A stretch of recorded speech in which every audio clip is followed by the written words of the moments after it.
معروف أنت تخالفه في وجهة هي وجهة نظر صالح، هي ليست ورق الضغط سلاطين، ليست ورق طلمان. بكرة مرشحة جوية، لكن طبيعة مركزها توضعها في المقدمة قد تتعرض لضغط، والضغط هذا قد ينفع أيضا جرعة. من هذا أعتقد صالح هذا الفكرة اللي بناها، ويمكن أنها من بيضغط على سلاطين؟ اكيد انها المنافسين. شعار المسند موجود. طيب شعار المسند من في شعار المسند؟ يمكن اقرب ورقه عندهم حفله يضغط فيها على سلاطين. طبيعه ركضها حفله. بكره بتستخدم حفله حتى لو طبيعه مركزها يخر. بكره اكيد انها بتستخدم لخدمه محروسه ونسيم، واذا ما اجدت ايضا حفله يمكن يدفعون بنسيم عشان يخدمون المحروسه. مخلفه شعار هجن السيليه. يمكن ورقه الضغط اسم جديد عندنا احنا عندهم. قد تستخدم ورقه الضغط، وكذلك اعتقد ان الاسم اللي عول عليه الذاير والكايده. انا ما اتوقع انه من صالح لو تم الضغط على سلاطين، لان فيه حلال يعني مات رموز بيكون طبيعه ركضه يلحق من الامتار الاخيره. انا لما اكون داخل ب5 اسماء وعندي اسمين اعول عليهم اقتناص الرمز، وفيه بكره في المقدمه وخطيره، اكيد بضغط عليها بالاسماء الموجوده عندي. تروح. هذا ما خليها تروح. كذلك يمكن الضغط يفيدها سلاطين، يدفعها ايضا من الحلال. ما يضغطون عليها، لازم يضغطون عليها، لكن يمكن يفيدها. انا اقول لكم هم ما اتوقع انهم من صالح اللي بيضغطون على سلاطين، لانها الابكار المرشح كله بيكون اختلفنا. لكن انا اضغط عليها باحد الاوراق اللي انا مدخلها الشوط كاستخدام تخدم الاسماء الاخرى. بثامر ما في وحده من الابكار الموجوده في الكشف عاديه، يعني كل واحده منها كفيله انها تاخذ. هذا شوط رمز اللي بيدخل فيه مطيه عاديه مو برايح ديره. صح، لازم يدخل فيه مطيه لها انجازاتها حتى ورقه الضغط بعد. نعم، لكن اكيد ان كل شعار معول على احد الاسماء الموجوده لانتزاع الرمز، هذا شيء طبيعي. صحيح. في ظل وجود 4 اسماء 5 اسماء، وكل هذه الشعارات شعارات اصحاب خبره. صحيح. في اشواط الرموز.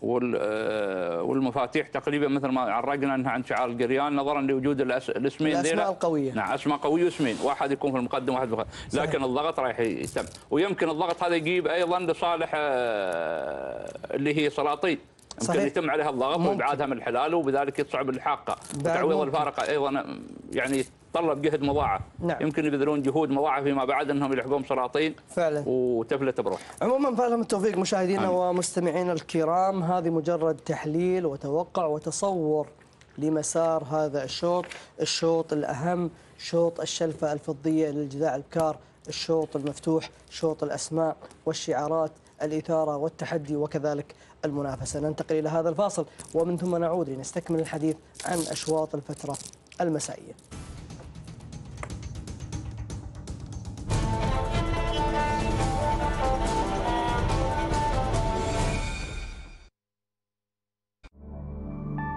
الراعي البلاتيني.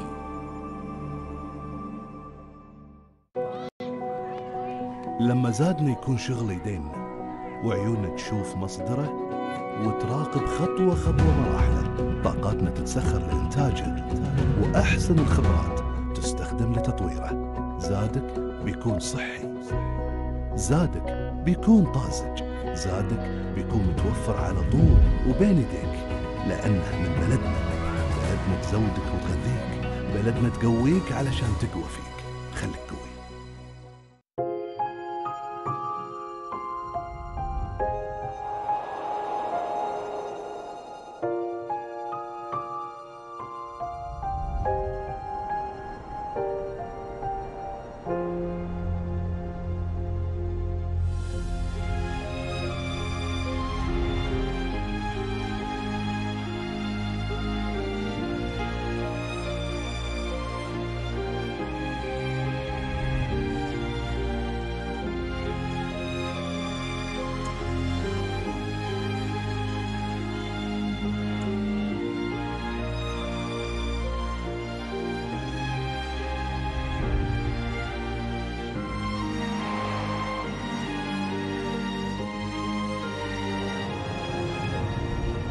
وثائقيات الريان تشاهدونها الجمعة الساعة 12:30 ظهرا على قناة الريان. مجلة الريان عدد إبريل 2019. الدكتور حسن رشيد، أرشيف إذاعة قطر، ثروة ثقافية. رسام الكاريكاتير سعد المهندي، ركزت خلال الحصار على الكاريكاتير السياسي. الشاعر فهد فيحان العتيبي، مشاركتي في شاعر الجامعات، نقلة نوعية في مسيرتي الشعرية. معرض سوق واقف للعسل في نسخته الثانية يجذب المنتجين والمستهلكين. ونقرأ أيضاً تحقيقات ولقاءات مختلفة وزوايا مميزة في ملف الثقافة. لقاءات فنية وتغطيات مميزة في ملف ألحان، بالإضافة إلى قصائد لنجوم الشعر ولقاءات جديدة في ملف فوزان. يمكنكم متابعة وتحميل المجلة وإصداراتها الخاصة من خلال تطبيقاتها وموقعها الإلكتروني الريان ماجازين .QA. الريان، مجلة تقتنيها. ضنان الشوق ضنان الشوق وازدادت شجوني. اشتهرت انت يحيى ما شاء الله عليك، وصلت للخليج. في اول غنية انطلقت في الخليج. الاحظك متواضع شوي، ما تحب انك تقول ان انت سبب ظهور اغنية يا ليالي، بس مو مشكلة. بدايتي كنت اروح بلاش. انت وين تشوف نفسك؟ اكون فنان، ازاحم الفنانين. حلو. هذه اول مرة غنيت وين؟ هل الفن مع الفنان يحيى عنبة، تشاهدونه غدا الساعة 11 مساء على قناة الريان.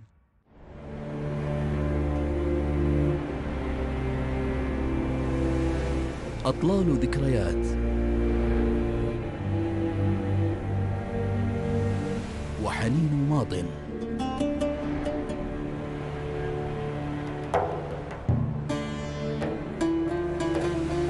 نسجت قصص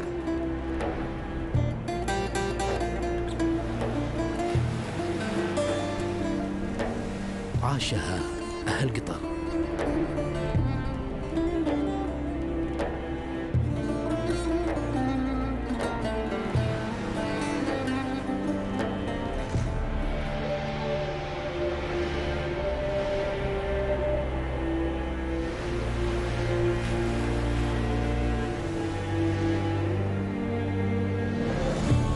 بر وبحر، تشاهدونه الجمعة الساعة 7 مساء على قناة الريان.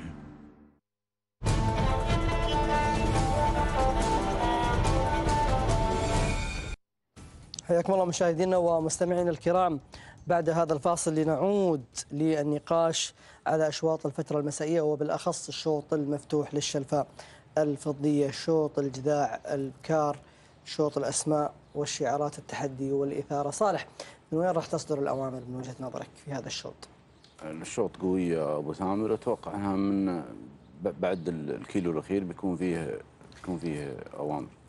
لا زلت على تصورك أن من الكيلو الأخير بنعرف صاحبة الرمز؟ أكيد، لأن من وجهة الشوط الحلال ينعرف. بالأمس ما عرفنا أصحاب الرموز اللي في آخر 500 متر. لا، بعض خصوصا اللي ساير الشوط بيعرف ناشة المطية وبيعرف قبلتها، بيعرف بعض الحلال ينضرب هي عصاها في بطانها، تكون بعد الكيلو كيف يضرب عصاها في بطانها؟ أقول بعض الحلال يصدر عليه الأوامر. أي. مثل ما شفنا في شوط العمانيات بكرة بن كحيز، الحلال اللي قدامها واللي وراه ينضرب، ناقة تجاوزهم عصاها في بطانها. ما شاء الله. عرفنا ان راعية الرمز انها بتكون هذا اللي اقصده. بس انت متى عرفت في اخر الامتار؟ اي ممكن. لا هو اقول لك انا اتكلم متى راح نعرف صاحبة الشوط؟ الشوط هذا صعب، اتوقع انها من 300 متر الاخيره تقريبا. 300 متر او ال 400 الاخير او ال 400. ابو نواف، والله ملامح الشوط يمكن مع الكيلو الاخير تحدد اسماء ورموز في الشوط انها رايحه الشوط يكون بينها، لكن كحسم ما ينحسم الا يمكن بعد 200 او 300، الا اذا كان في ناقه ابعدت في الشوط وخلاص من تقصد تم الاجماع عليها. ممكن سلاطين، ممكن اسم اخر، ممكن شعار العيد اللي عنده 4، وطبيعه مركزهم دائما يكون اغلب حلاله ما شاء الله يعطي دفع ويقوم ويواصل. كل حلاله يعطي دفع الموجوده في ما بكلهن، لكن في الدائره والشايقه والكايده. في بعض الاسماء لا مشكله. في ناقه عند الشعار المسند، ناقه قويه اللي هي المحروسه. هي محروسه انتم عرجتوا عليها مرتين، انا اتوقع ان المحروسه باذن الله يكون لها نصيب الاسد في هذا الشوط. قوسين المحروسه ولا 3. اي نعم، محروسه او 3. في رصيدها رمز وسياره في مهرجان امير الوالد وناقه يعني تلحق وسابقه بريحيه لما اخذت سيارها امير الوالد، سابقها مريح خطير ومعطى طمانينه ما شاء الله تبارك الرحمن. فلها التوفيق باذن الله. اذا مشاهدينا الكرام، الترشيحات والتوقعات تضيع الحقيقه، تضيع في هذا الشوط لعدد الاسماء الموجوده. السلاطين لشعار العطيه خطيره، جرعه الابرز في الترشيحات ايضا لشعار العطيه خطيره، فن لشعار المسند خطيرة، محروسة لشعار المسند أيضا خطيرة، 4 أسماء لهجن السيلية، قناطر. رمز عند قناطر خطير وبرصيدها جدا، رمز الجربوعي عندها الفايزة وأيضا خطير، صالح القمرة مع تحديد وأيضا اسم خطير، الخزعلية كذلك، ضحى أيضا عند الخذيري أيضا اسم خطير، وابن كليفيخ يتواجد مع هوازن. فلهم التوفيق بإذن الله من خلال هذه المشاركة في هذا الشوط الذي يحمل الإثارة والقوة والندية قبل الانطلاقة، فما بالكم بعد الانطلاقة مشاهدينا ومستمعينا الكرام. خلونا ننتقل إلى الزميل محمد بن بريك المري من أرضية الميدان لنتابع آخر الاستعدادات قبيل انطلاق الأشواط المرتقبة والمنتظرة من الجميع، أشواط سن الجذاع البكار والقعدان. أسعد الله أوقاتك بكل خير يا أبو بريك. والأبرز في أهم وأول الأشواط شعار العطية خليفة بن حمد ومع جرعة. مساءك سعيد ويا مرحبا ابو ثامر بك وبضيوفك الكرام صالح الدعبه وايضا ابو نواف وبالمشاهدين الكرام. اخر استعدادات سالم والاخبار، تجهيزات على قدم وساق.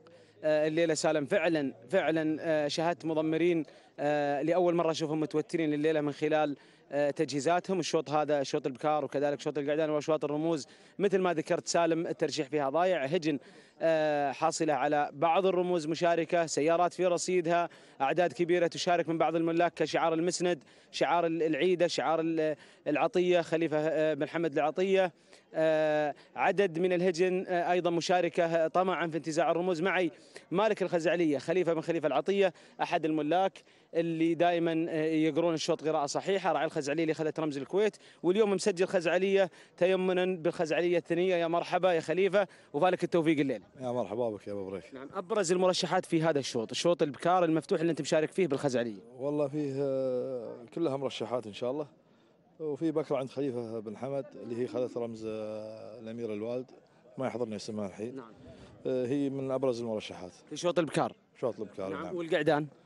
والقعدان والله ما شفت الكشف. نعم، انت مشارك بعد جنان في شوط العمانيات البكار. اي نعم. نعم، شو انجازات الخزعليه اللي في الشوط الاول؟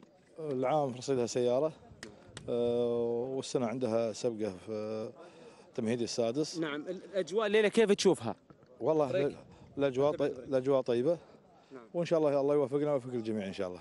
الله يوفق الجميع. كذلك انت رشحت بكره العطيه اللي اخذت السياره في المهرجان العام؟ لا، اخذت رمز في الامير الوالد في مهرجان الامير الوالد في العام الماضي. اي نعم.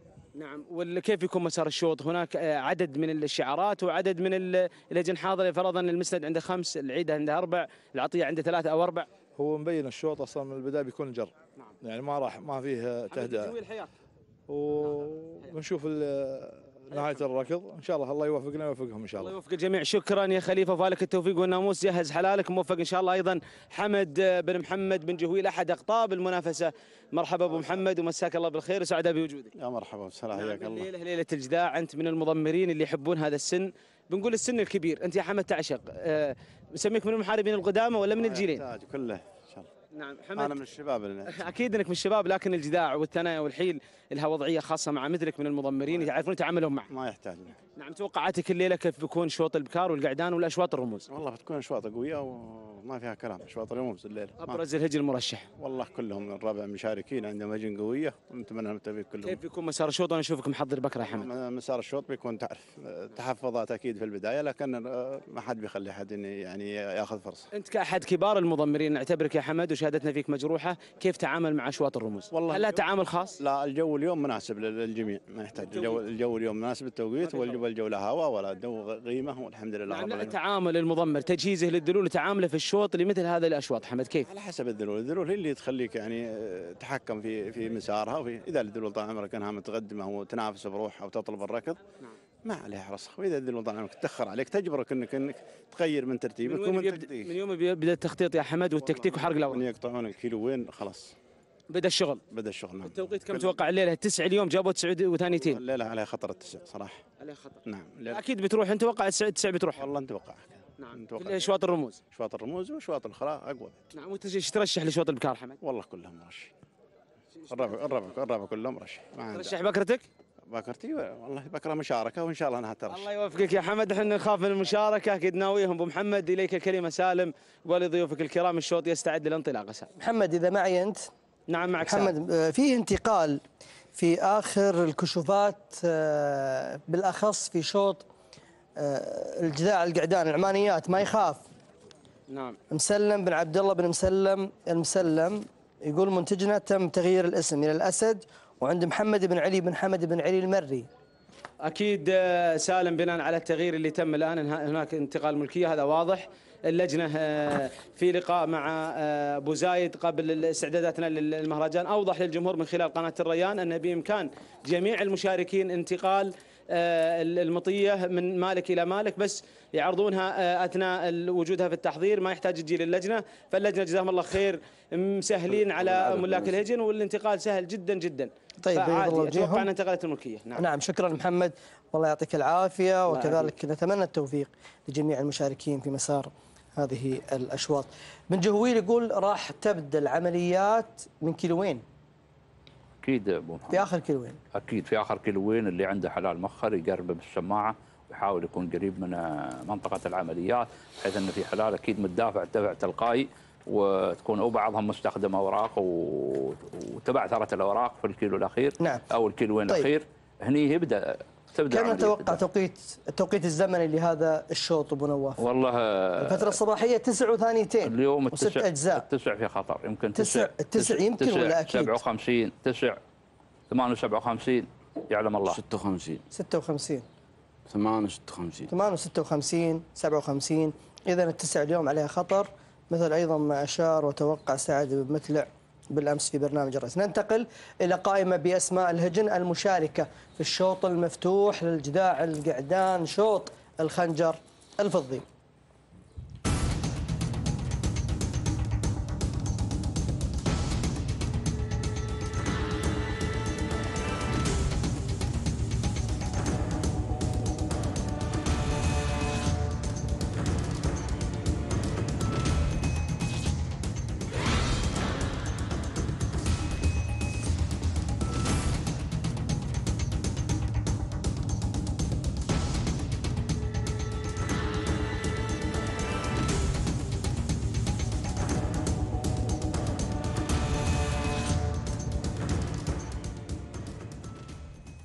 إذن 16 اسم في هذه القائمة مشاهدينا ومستمعينا الكرام حضرت لانتزاع الخنجر الفضي. شوط الشلفة الفضية المفتوح، شلفة فضية و500 ألف ريال قطري مقدمة لصاحب المركز الأول، وكذلك شوط مهجد الخنجر الفضي و400 ألف ريال مقدمة لصاحب المركز الأول. 16 اسم الأبرز مرموق لصالح بن حمد بن صالح أبو شريدة العذبة، 4 ترشيحات، سالم غانم صالح راشد، ولكن أبو نواف يذهب أيضا مع مرموق النيتو لهجن السيلية والشعار السيلاوي، يروح مع فهد وسهيل ومبارك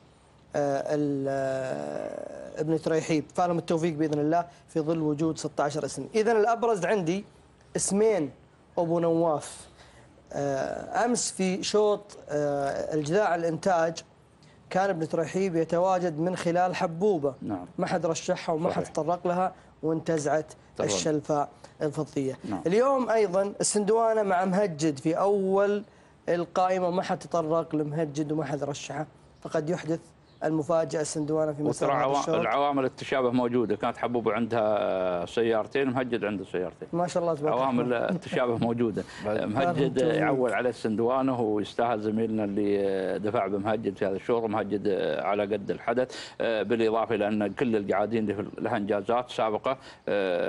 شعار السيدية يدفع ب3 أسماء، يمكن الاسمين لخدمة النيتو المرشح الأبرز، والنيتو توعنا ثالث على الرمز في آخر مشاركة له، وصول قوي. كذلك مرموق اللي عودنا في كل مشاركاته انه يكون وصيف رمز، يبحث عن هذا الرمز، يمكن تكون الثالثه ثابته، ويدفعون ايضا للمساند ابو شريده يدفع بمتعب لمسانده مرموق، ومتعب ورقه رابحه ايضا قد يستخدم في وقت ما ويفيد اذا كان مرموق ما في يومه، بالاضافه الى ان شعار لنيق يدفع بالزناتي، والزناتي هذا اعتقد انه يمكن جديد على عزبه مسند، احد الشرايع ودائما مشتريات المسند مشتريات هذه جرعه على الشاشه يا نعم، وهذا هو التجهيز، وهذا شعار القريان متواجد عندهم في هذا الشوط. نعم. متواجدين ايضا، وبحثهم دائما عن المراكز الاوليه، وعن هذا اعتقد مو بشوط القعدان. لا هذا شوط الشلفه الفضيه. نعم، شوط الشلفه الفضيه. فالهم التوفيق باذن الله. فالهم التوفيق. بالنسبه ايضا مثل ما تطرقنا على هذه الاسماء، هني عندنا ايضا قعود لعده سبقات. الباز عوض بن علي بن سعيد بريصه، هذا قعود لا يستهان به ويمكن يحدث المهاجم خلال مسار الشوط. كذلك مجوخ رصيد السياره. مجوخ اتوقع ان معنى هذا الاسم كثير الصوف. نعم والله الاسم يمكن المعنى. ايضا ابناء السلطنه ممثلين في هذا الشوط عن طريق معجز عبد الله بن ناصر وخميس السنيد، ولهم مشاركات. كذلك ايضا زناتي تطرقنا له، اسم خطير يمكن ما ترشح لكنها يقلب الطاوله، وكل الاسماء اللي انوضعت قديره باختطاف الرمز. ونتمنى التوفيق باذن الله. مثل ما تكرم ابو نواف، القعدان 16 قعود، ابرزها مرموق، وعندك النيتو، وعندك زناتي المسند تو منتقل ملكيته، وكذلك الباز قعود بن حلفان. نعم.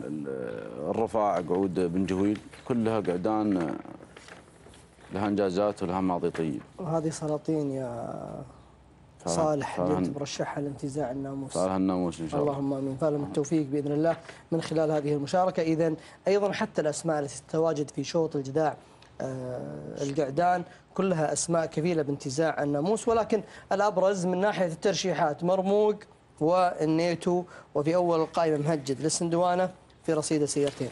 فلها التوفيق باذن الله وللجميع. نتمنى التوفيق لجميع المشاركين. خلونا ننتقل الان الى قائمه بأسماء الهجن المشاركة في شوط العمانيات الشلفة الفضية، شوط الجداع البكر.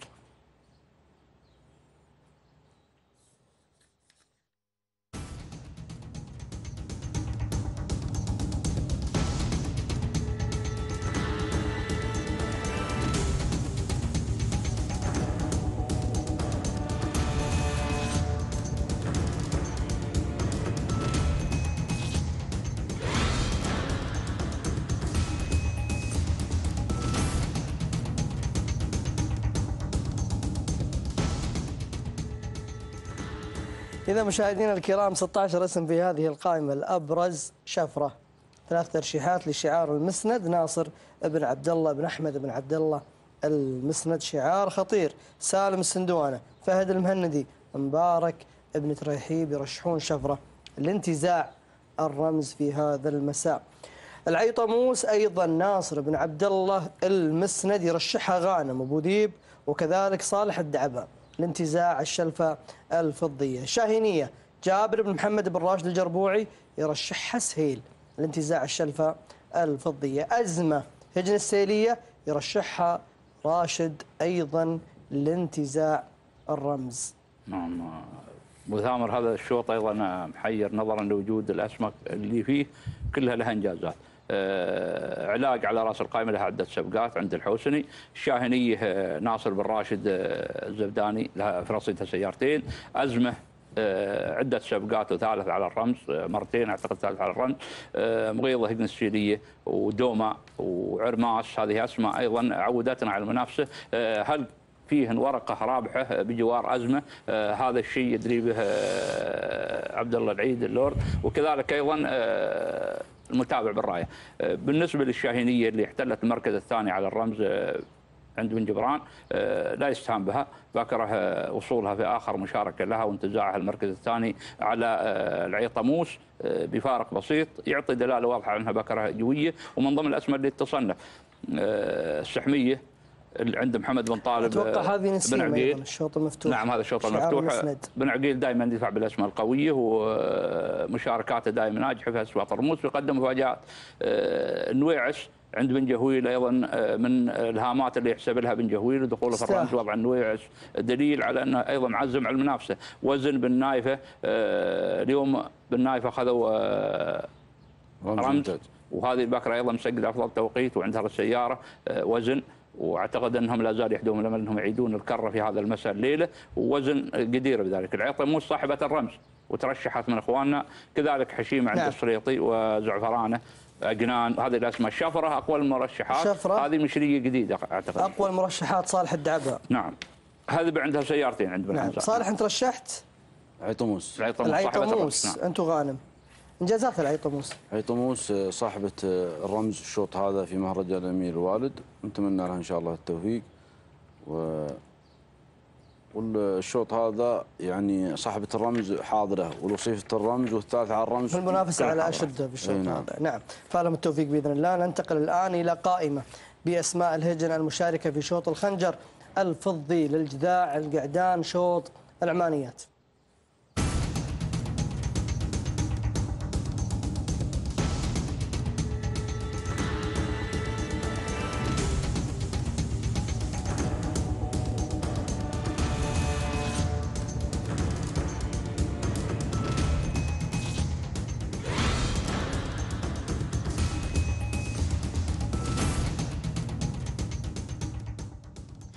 اسم في هذه القائمة.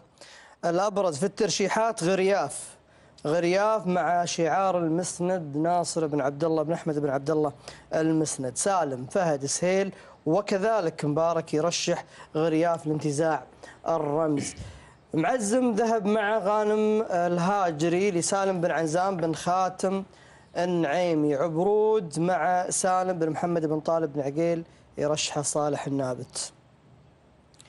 وما يخاف اللي قلنا تحول إلى أو تغير اسمه للأسد وانتقلت ملكيته لمحمد بن علي بن حمد بن علي المري، هو في آخر هذه القائمة. سم الزوير يرشح راشد لهجن السيلية لانتزاع الرمز. إذن 11 اسم في هذه القائمة كفيلة بانتزاع الرمز. ترشيحك ذهب مع شعار بن عقيل. شعار بن عقيل عبرود، شعار خطير. انجازاته عبرود وصيف الرمز في مهرجان امير الوالد وقعود له انجازات. كذلك غرياف قعود المسند، قعود تو منتقل ملكيته، صاحب سياره في مهرجان امير الوالد واتوقع افضل توقيت. عندك السيج هجن التحدي صاحب رمز المؤسس وقعود ما يستهان به، اتوقع انه يكون له ان شاء الله حضور. معزم مع هذا معزم قعود بن عنزان، قعود معروف صاحب انجازات ثاني وثالث على الرمز، قعود من اقوى القعدان اللي موجوده في الشوط. كذلك عندك اسناد هجن السيليه صاحب سياره، وعندك الزوير هجن السيليه بعد. من تشوف الابرز الزوير ولا اسناد؟ والله اتوقع الزوير ابرز من اسناد. اي نعم. شاهين قعود بن مقارح صاحب انجازات سابقه. قعود المالكي التبري، قعود خليفه العطيه في رصيد 3 رموز. 3 رموز او رمزين و3 رموز. اتوقع رمزين التبري والسيج رمزين. اي نعم. السيج والتبري رمزين. الشوط صح انه 11 قعود، لكن من اقوى القعدان، من اقوى اشواط القعدان العمانيه. صفوه. اي نعم. نعم، اذا هذه هي انجازات الاسماء المشاركه في مسار هذا الشوط. وين راح تبان ملامح هذا الشوط؟ 11 قعود في آخر الأمتار. نعم. في آخر كيلو. يمكن القعود إذا الشوط هذا نظرا لوجود الأعداد القليلة 11 اسم يمكن أنه يبين لنا ملامح الشوط من فترة. لأن يعني توقع أنها تقول راس وتنهي راس ممكن احتمال، لأن لما من يقوم من الأسماء هذه في المقدمة؟ أعتقد أنها العيدة دائما المبادر والاسماء اللي عنده تشفع له انه يقود الشوط، لانه عنده اكثر من ورقه. اذا كان احد هذا القعدان في يومه بروز يمكن ينفرد انفراده. القعادين اللي هو عبرود ومعزم وذيلا غرياف وقعادين تلحق وفي نصف المسافه ما يتاخرن. والسيق كذلك. ما اعتقد انه يتصعب الشوط لدرجه انه يبعد قعود بعيد منهن ويصبح صعب. الاسماء متقاربه ومتشابهه في الاداء، نتمنى لهم ان شاء الله التوفيق. لكن لا ننسى المفاجات. هذا الشوط بالذات حضر فيه الراوي مهرجان الامير الوالد عند شعار المدهوشي، وقاد الشوط وابعد وصعب على كل المنافسين. نعم. وانهى بفارق مريح، يمكن عصاته ما دارت ويمكن يحضر قعود على هذا المستوى. ما اختلفنا، لكن هجن السيليه يتواجد ب3 اسماء، يعني راح يبادر بجر الشوط. اكيد. 11 اسم لكن راح يغير مسار طيب هذا هذا الشوط. لو بادر واحد من شعار هجن السيديه وابعد بالشوط وصعب اللحاق فاجاهم باسم وبقيه الاسماء عندهم هذا صعب المهمه على المشاركين انهى الشوط. لو على سبيل المثال الناس ترقبوا لوجود الزوير وموجود عندهم وسناد ابعد وبدا يباعد بينه وبينه وظهر بمستوى مغاير. طيب لو تخيلنا نعم هذه الصوره مثل ما ذكرت نعم ابو نواف نعم وابعد الزوير مثلا بمسار هذا الشوط، وين راح يكون المرشح الابرز غرياب في شعار المسند؟ اكيد انه ما في استعجال لان اسم اغلبهم اسم ما في استعجال، فيه تريث يمكن بعد الكيلوين الاخيرين اللي عنده قعود مخر يبدا يقربه، لكن كتعليمات مباشره ما رايح نشوف هذه التعليمات الا مع الكيلو الاخير. حتى لو كان عندك 3 اسماء وفي اوراق راح تستخدمها؟ راعي ثلاث الاسماء حطينا فرضيه على انه هو اللي بيبادر وبيكون لاسم وبيضغط على اسم اذا كان متقدم احد الاسماء بيضغط عليه. متى راح يبادر ابو نواف؟ تسالني عن اسم ولا عن ثلاثة؟ لا متى راح يبادر الشعار السيلاوي بجر الشوط؟ اعتقد انه اذا انتصفت المسافه وعنده جعادين في المقدمه رايح يحرك احد الجعدان يجر الشوط. اذا في قاعدين في المقدمه عنده ثلاثه اذا قعود يعني أحد هو ما راح يبادر؟ هو المبادر الوحيد، هو اللي راح يبادر. هو اللي رايح يبادر. بمن؟ يمكن اقربهم بارود او سناد المعول عليه الزوير. الزوير المعول عليه هذا الشعار السيليه. نعم. ودائما ابو ثامر حكم موقعك انت، اذا تبغى تبادر ما تبادر بقعود مخر، هذا القعود المخر تنتظر له فرصه بظهوره تلقائي، لكن بتبادر بالقعود اللي يكون في المقدم. طيب صالح السيج والتبري وين راح يكون موقعهم في مسار هذا الشوط؟ السيج رمزين، التبري رمزين، هجن التحدي وكذلك شعار خليفه بن حمد العطيه، كل هذه الشعارات خطيره. طبيعة ركضها القعدان هذه تكون في مخرة الشوط تلحق تقريبا عند الكيلو الأخير. إذا فالهم التوفيق مشاهدينا ومستمعينا الكرام، ودعونا معا ننتقل إلى أرضية الميدان لنتابع انطلاقة أشواط الفترة المسائية، الأشواط المرتقبة.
الرحيم.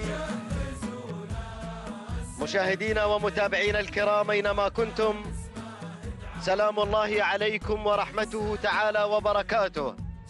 يسرنا ويطيب لنا أن نجدد التحية واللقاء بكم في خامس أيام هذا المهرجان الكبير، هذا الحدث الذي يقام تحت الرعاية السامية الكريمة من سيدي حضرة صاحب السمو الشيخ تميم بن حمد بن خليفة الثاني أمير البلاد المفدى يحفظه الله ويرعاه في منافسات نشهدها لهذا اليوم لسن الجذاع على امتداد مسافة 6 كيلومترات بحضور كبير لهذه الشعارات التي تصطف أمام نقطة البداية. بسم الله وعلى بركة الله. أيها الحفل الكريم، أيها المتابعون الأعزاء أينما كنتم، بسم الله نبدأ وباسمك اللهم نستعين، فهيئ لنا من أمرنا يا ربنا رشدا على بركة الله وتوفيقه. مشاهدينا ومتابعينا الكرام، بدأت الإثارة وجاءت الانطلاقة للشوط الأول، الشوط الرئيسي، شوط الجذاع البكار المفتوح، فيه المنافسة على الشلفة الفضية إلى جانب الرمز، إلى جانب ذلك الشرف العظيم. هناك جائزة نقدية قيمة مقدارها 500,000 ريال قطري. شوط هو شوط العزم والقوة، شوط هو شوط فيه الرغبات الواضحة، شوط فيه الرغبات الجامحة، شوط ينشد من خلاله الجميع معانقة اللقب والوصول بالتالي إلى منصة التتويج. الله الله الله الله، الشعار السيلاوي، الشعار الذي أبدع في يوم الأمس وكان صاحب خنجر اللقاية القعدان العمانيات مع مشكور. يتقدم الشعار السيلاوي باسمين، هنا الشايقة تتقدم على المركز الأول ومعها الكايدة. شعار هجن سيلية يتقدم مع الشايقة ومع الكايدة لعبد الله بن سعيد العيدة مقدم لنا هذين الاسمين الكبيرين. المركز الثالث الله الأنيق ناصر بن عبد الله بن أحمد المسند يدفع باسمين أيضا، ولكن دخول وتسلل من الخزعلية. خليفة بن عبد الله العطية يقدم الخزعلية، تسللها تسلل خطير وتتقدم من المركز الرابع إلى المركز الثاني. الدور دور المركز الثالث وصلت الوضيحية بشعار الجريان. خليفة بن حمد بن خليفة العطية يتسلل شعاره وينتقل إلى المركز الثالث. الانتقال إلى المركز الرابع، ونشوف من تحتل المركز الرابع الآن، اسمها المحروسة. المحروسة إذن تتقدم إلى المركز الرابع بشعار ناصر بن عبد الله بن أحمد المسند، ويضمن المحروسة هنا محمود بن محمد بن سالم الوهيبي. أكمل النداء وأتابع المركز الخامس. حفلة تتقدم في هذا المحتفل الكبير، حفلة تتقدم ليحضر معها ناصر بن عبد الله بن أحمد بن عبد الله المسند ومحمود بن محمد الوهيبي مضمرا لها البروفيسور. هذه النتيجة للمراكز الخمسة الأولى المتقدمة، وأعود إلى الصدارة. يا سلام، شوفوا شعار الجريان، شعار خليفة بن حمد بن خليفة العطية يتقدم ويتحرك في المركز الأول، ولكن الضغط هنا تتقدم الآن. حصل دخول من المحروسة تتسلل وتتقدم الآن إلى المركز الأول ليفرض شعار الأنيق ناصر بن عبد الله بن أحمد المسند طوق حراسة على المركز الأول. إذن هنا تحت الرقابة، تحت الحراسة المشددة، ينطلق ناصر المسند ليضع طوقا أمام كل المشتركين، فارضا أسلوبه على المقدمة وعلى المركز الأول. الدور دور المركز الثاني، هنا الشعار السيلاوي يتقدم مع الشايقة التي تحضر الآن بالطموح العالي المرتفع، بالطموح الكبير. عبد الله بن سعيد العيدة في المركز الثاني، بينما المركز الثالث أتابع من هناك شعار خليفة بن حمد بن خليفة العطية يتقدم مع الوضيحية، يضمنها سعيد بن بطي الزعبي في المركز الثالث. بينما أتابع المركز الرابع، وصل الضحى ليتقدم شعار أحد أبناء السلطنة، ضيف عزيز قادم من سلطنة عمان الشقيقة، واسمها ضحى لعلي بن خميس بن محمد الخذيري.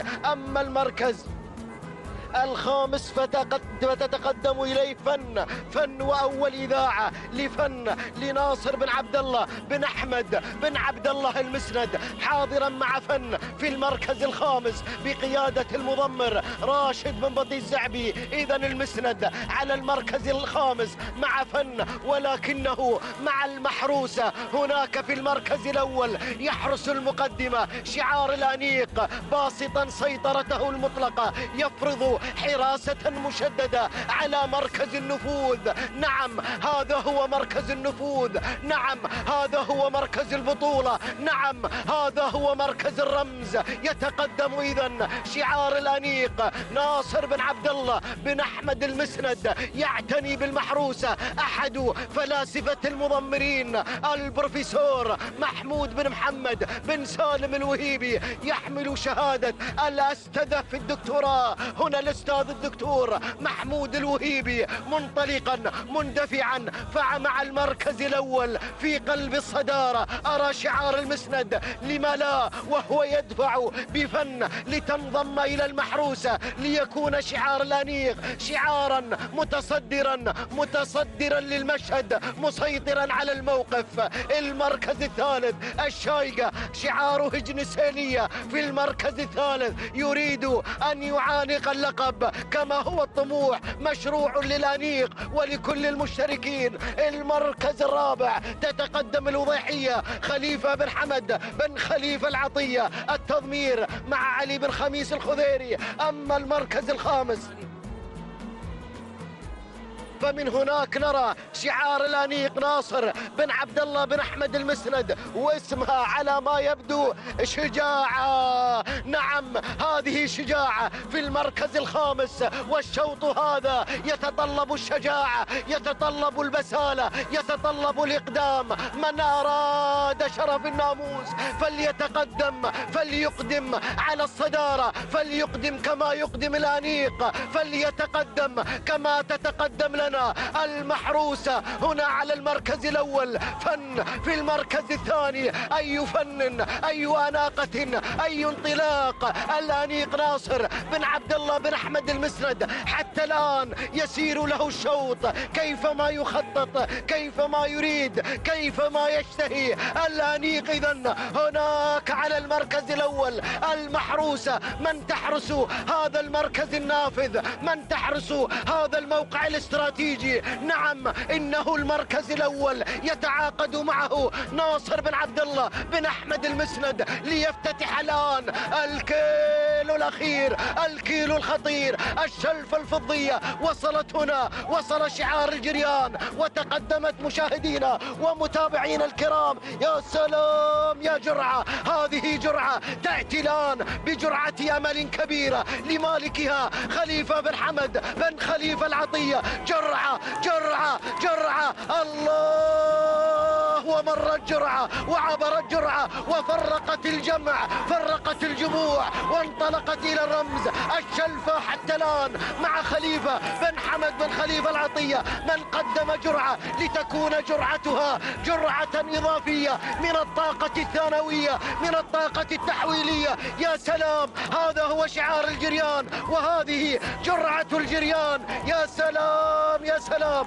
الشلفة الفضية. إذا مشاهدينا ومتابعينا الكرام لخليفة بن حمد بن خليفة العطية، الجريان فعلها شعار الجريان، والشلفة الفضية تغادر من الشحانية إلى الجريان لخليفة بن حمد بن خليفة العطية. سلام سلام سلام، والتهنئة لعلي بن خميس الخضيري مضمر جرعة. المركز الثاني جاءت فيه نسيم لناصر بن عبد الله المسند. المركز الثالث فن لناصر بن عبد الله المسند. المركز الرابع أيضا المحروسة لناصر بن عبد الله المسند. والمركز الخامس كان من نصيب الفائزة لصالح بن بريك بن صالح الجربوعي المري. مشاهدينا ومتابعينا الكرام، إذا هذه هي نتيجة هذا الشوط الرئيسي، هذا الشوط المفتوح، شوط الشلفة الفضية، حيث كانت المنافسة على أشدها، إلا أن جرعة كانت في مرحلة ضبط النفس في أغلب مراحل هذا السباق، إلا أن الأمتار الأخيرة شهدت هذا الهجوم الكاسح وشهدت هذه الانطلاقة القوية التي من خلالها سجلت حضورا ولا أروع، حضورا باهيا في يوم البهاء، في يوم التجلي، في يوم الجمال والأنفة. التوقيت الزمني مشاهدينا الكرام حيث انكسرت ال9 دقائق بتوقيت زمني مقداره 8 دقائق 52 ثانية 9 أجزاء من الثانية. تهانينا لخليفة بن حمد بن خليفة العطية مالك هذا الشعار، والتهنئة للمضمر علي بن خميس الخذيري. المركز الثاني جاءت في نسيم وتوقيتها 8 دقائق 56 ثانية 7 أجزاء من الثانية. تهانينا لناصر بن عبد الله المسند، وأيضا التهنئة للمضمر إلى محمود أو الزعبي. المركز الثالث جاءت في فن وتوقيتها 8 دقائق 57 ثانية 8 أجزاء من الثانية. تهانينا للأنيق ناصر بن عبد الله بن أحمد المسند، ولكن جرعة هي نجمة فوق العادة، هي نجمة الشوط الرئيسي المفتوح للبكار، شوط رئيسي مفتوح بالقعدان، والكلمة لمحمد بن بريك. شكرا للزميل سعد بن مترع العتيبي. بسم الله الرحمن الرحيم. مشاهدينا الأعزاء أيها الحفل الكريم، السلام عليكم ورحمة الله تعالى وبركاته، وأسعد الله مساءكم بكل خير. تهانينا والناموس لمالك جرعة خليفة بن حمد بن خليفة العطية، من انتزعت شوط الشلفة المفتوح للقاية البكار. الشلفة الفضية تذهب إلى الجريان، فتهانينا والناموس على هذا الفوز المستحق. وانطلق مشاهدينا الأعزاء في هذه الأثناء، ينطلق شوط الخنجر، شوط الخنجر الفضي للجداع القعدان المفتوح. وفي هذا المهرجان السنوي لسباقات الهجن العربية الأصيلة تأتي التوجيهات والتعليمات السامية بإقامة هذا المهرجان من سيدي حضرة صاحب السمو الشيخ تميم بن حمد آل ثاني أمير البلاد المفدى، يحفظه الله ويرعاه من كل سوء ومكروه. أهنئ جميع الفائزين في الأيام الماضية، ونتمنى التوفيق للمشاركين في هذا المساء وفيما تبقى من أيام من هذا المهرجان. نتجه أيها الكرام إلى مقدمة الشوط، ومن يحتل المركز الأول مرموق على صدارة الشوط. مرحبا بمرموق، حللت أهلا ووطأت سهلا يا مرموق. راعي الإنجازات، راعي العوايد، راعي العادات على مقدمة الشوط. مرموق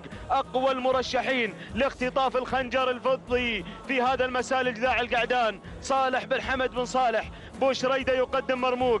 حصل دخول وتسلل من الباز لراشد بن حمد بن محمد الصعاق وسلالة الباز الشيبة على المركز الأول. سلالة حازت على الرموز وخطفت الذهب والسيوف، حاضر ومتسلح بسلالة الباز بعود الصعاق والمشارك بشعار الصعاق على المركز الأول. الباز على مقدمة الشوط، بينما النقلة إلى المركز الثاني يصل الباز أيضا لعوض بن علي بن سعيد بن حلفان على المركز الثاني. سلالة الباز تسيطر على المركزين الأول والثاني. الله يا هذه السلالة العريقة، سلالة ومن إنتاج أم الزبار. الباز كان مملوك لهجني أم الزبار، من أثبتت جدارتها وتفوقها في الإنتاج وفي الأشواط المفتوحة. عموما سلالة الباز تسيطر على المركزين الأول والثاني، بينما النقلة التالية إلى المركز الثالث. مرموق يا صالح، حكم أعصابك يا أبو شريدة يا راعي مرموق. الشوط شوط أعصاب، شوط خنجر فضي مفتوح لهجني أبناء القبائل. أقوى أشواط الجداع الليلة، شاهدنا أشواط الإنتاج في الفترة الصباحية وهنينا الفائزين، وننتظر معرفة بطل الجداع القعدان الليلة وراعي الخنجر في الختامي. ما بعد هذا إلا المقيض، هذا هو أغلى المهرجانات. من سيقيض على الخنجر الليلة؟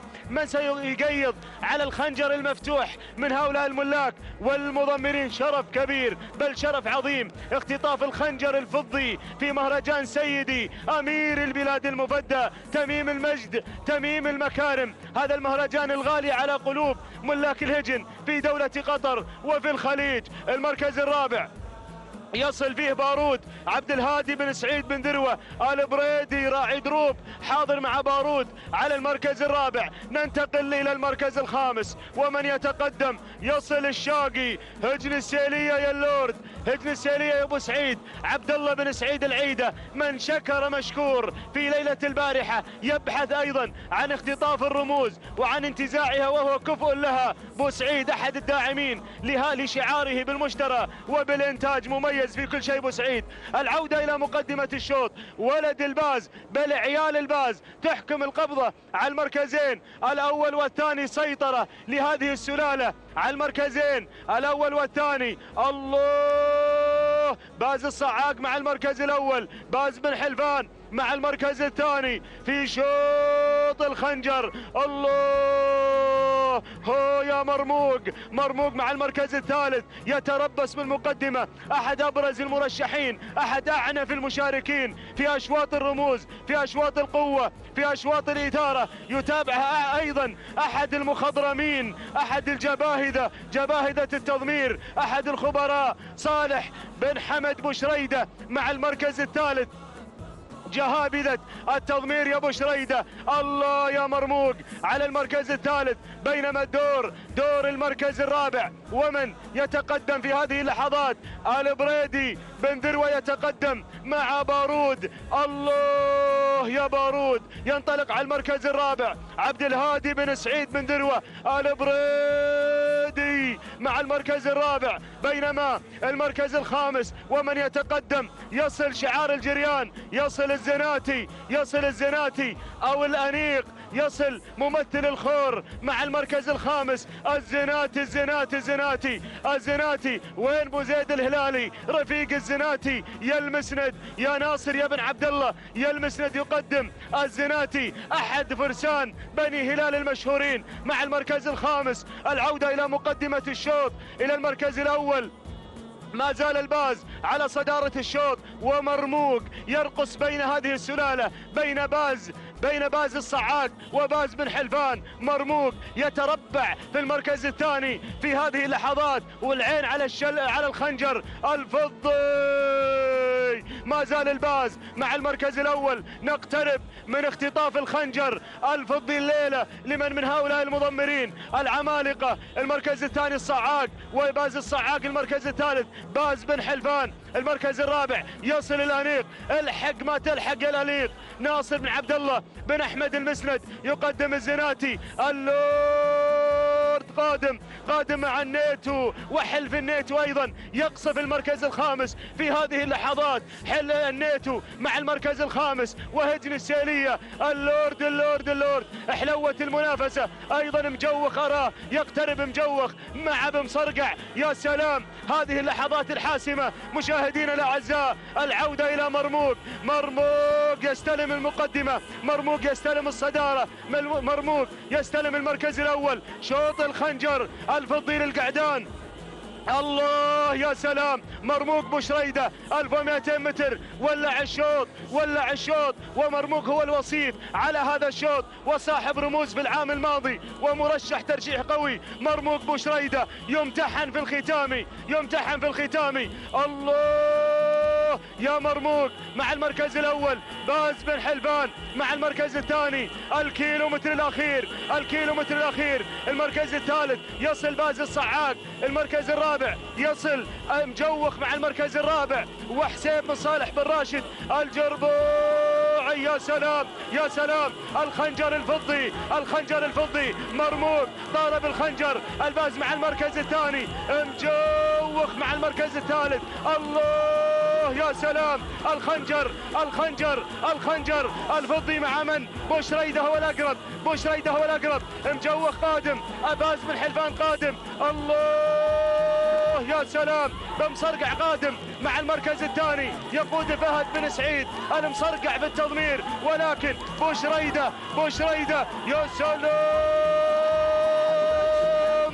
مرهم في سرعته، ما هو بريض. لو تسوقون النظام ما تلحقونه. جعل وادي قيض سيله يفيض 10 أيام وهي تمطر مزونه. بشريدة قادم مع المركز الثالث ليعزز موقف مرموق. الله متعب يا متعب يا متعب، متعب يا متعب يا متعب. صدقت يا حمد بن صالح بوشريدة عندما قال هناك مفاجأة في شوط الرمز، هذه المفاجأة. متعب، أتعبت الجميع، أتعب القعدان. سلام يا بوشريدة، سلام. الخنجر مع بوشريدة مع متعب، تهانينا والناموس على هذا الفوز المستحق لمالك متعب صالح بن حمد بن صالح بوشريدة. المركز الثاني وصل مجوخ لحسين بن صالح بن راشد الجربوعي. المركز الثالث مرموق لصالح بن حمد بن صالح بوشريدة. المركز الرابع الباز لعوض بن علي بن سعيد آل بريس. المركز الخامس مهجد أو النيتو هو من احتل المركز الخامس لهجن السيلية. تهانينا والناموس لمالك متعب صالح بن حمد بن صالح بوشريدة، وأهنيك يا بوشريدة على هذه المفاجأة المدوية الليلة في سن الجذاع. بالفعل مفاجأة مدوية. متعب ينتزع المركز الأول. تهانينا والناموس على هذا الفوز المستحق لصالح بن حمد بن صالح بوشريدة. مالك مرموق من فاجأ الجميع، وكما صرح حمد بن صالح بوشريدة بأن هناك مفاجأة مع مرموق سنراها، وبالفعل هذا ما شاهدناه الليلة. متعب يفاجئ الجميع بهذا المستوى الممتاز، وهذا هو مرموق. وملخص شوطنا الأول الرئيسي للجذاع القعدان، شوط الخنجر المفتوح، ليلة تاريخية. نشاهد هذه الفرحة من جماهير متعب وجماهير مرموق. هذا هو متعب ينتزع المركز الأول ويختطف الخنجر الفضي. قطع المسافة في 8 دقائق 57 ثانية، 9 أجزاء من الثانية. التهاني والناموس لمالك متعب صالح بن حمد بن صالح بوشريدة. المركز الثاني مجوخ، قطع المسافة في 8 دقائق 59 ثانية، 4 أجزاء من الثانية. التهاني والناموس لمالك مجوخ حسين بن صالح بن راشد الجربوعي، والتهاني لفهد بن سعيد مصرقع من غاد مجوخ في هذا الشوط الأول الرئيسي. المركز الثالث يصل فيه مرموق، قطع المسافة في 8 دقائق 59 ثانية، 7 أجزاء من الثانية. تهانينا أيضا لبوشريدة على اختطاف الخنجر وعلى فوزه بالمركز الثالث في شوط الخنجر. تهانينا لصالح بن حمد بن صالح بوشريدة العذبة على هذا الفوز المستحق وعلى هذا الإنجاز التاريخي الذي يسجل في رصيد هذا المضمر العملاق. أيها الأعزاء، شوط العمانيات البكار والشلفة الفضية انطلق في هذه الأثناء، وأرحب بزميلي وأخي مطلق بن علي العنزي.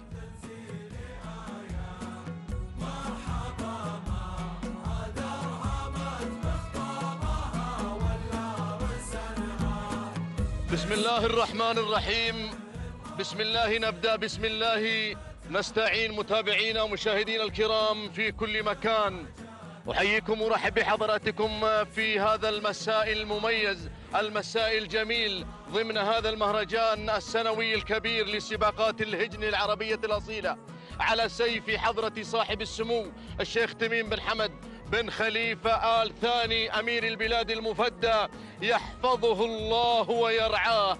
نتابع هذه الانطلاقات المسائية، تابعنا الأشواط المفتوحة، وكان الحضور المميز مع جرعة صاحبة الشلفة في الشوط المفتوح خليفة بن حمد بن خليفة العطية، تنتزع جرعة أول الأشواط الرئيسية، ليحضر بعد ذلك متعب بشعار صالح بن حمد بن صالح بوشريدة العذبة، خاطفا أيضا الخنجر في الشوط المفتوح. على بركة الله انطلق شوطنا الثالث ضمن هذه الأشواط الرئيسية، شوط لا يقل أهمية بحجم الأسماء وبحجم أيضا الرمز الغالي الذي قدم للعمانيات، شوط خاص بالعمانيات، له خنجر بالإضافة إلى جائزة نقدية قيمة عبارة عن 400 ألف ريال قطري لمن تفوز من هذه الأسماء المنطلقة. المركز الأول ننطلق مع هذا المسار لنعلن الحضور وانطلاق وزن. على المركز الأول هزاع بن عبد الهادي بن محمد بن مبارك بن نايفة، على المركز الأول وعلى الصدارة تقود الأسماء، بينما المركز الثاني ينطلق شعار السيلية، أحد الشعارات المهمة، شعار العيدة، شعار اللورد. على المركز الثاني مع أزمة بشعار هجن السيلية، كذلك يتواجد على المركز الثالث والرابع حاملا هذا الشعار آمال عشاقه وآمال محبيه بانتزاع رمزا من رموز هذا المهرجان. المركز الثالث عرماس على المركز الثالث، المركز الرابع دوما أيضا بنفس الشعار، ولكن يتدخل شعار أعتقد بأن شعار الخيارين أو شعار العطية مع أجنان، خليفة بن عبد الله العطية على المركز الرابع. وين وصلنا؟ عند المركز الخامس، المركز الخامس عرماس على المركز الخامس بشعار هجن السيلية. يا سلام، الأجواء الممطرة، أجواء رياضية ولا أروع هنا بمنطقة الشحانية. الله، في ميدان التحدي، درة الميادين في الخليج، أقوى وأعنف المنافسات والمواجهات لأبناء الخليج اجتمعوا هنا في ميدان التحدي في هذا المهرجان السنوي الكبير. لقاء أخوي مميز يجمع بين أبناء الخليج. الله، بن نايفة على المركز الأول سيطر في الكادر العلوي عبر شاشة الريان وقنوات الكاس.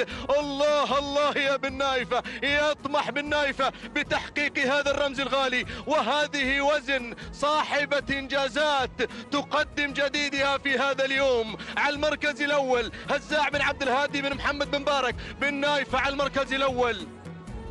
المركز الثاني أزمة بالشعار هجن السيلية. ثالثا تدخلت في هذا المسار أجنان لخليفة بن عبد الله العطية على المركز الثالث. المركز الرابع، انتقل إلى المركز الرابع لأجد شعار السيلية مع دوما على المركز الرابع. ديروا بالكم من دوما اللي تحتل المركز الرابع. على المركز الرابع المركز الخامس شعار البرنس. على المركز الخامس يتواجد شعار برنس مع هذا المسار محمد بن طالب بن محمد بن عقيل النابت مع السحمية على المركز الخامس. هذا هو النداء الثاني متابعينا مشاهدينا الكرام. راحت نصف المسافة، تبقى أمامنا 3 كيلومترات أخيرة.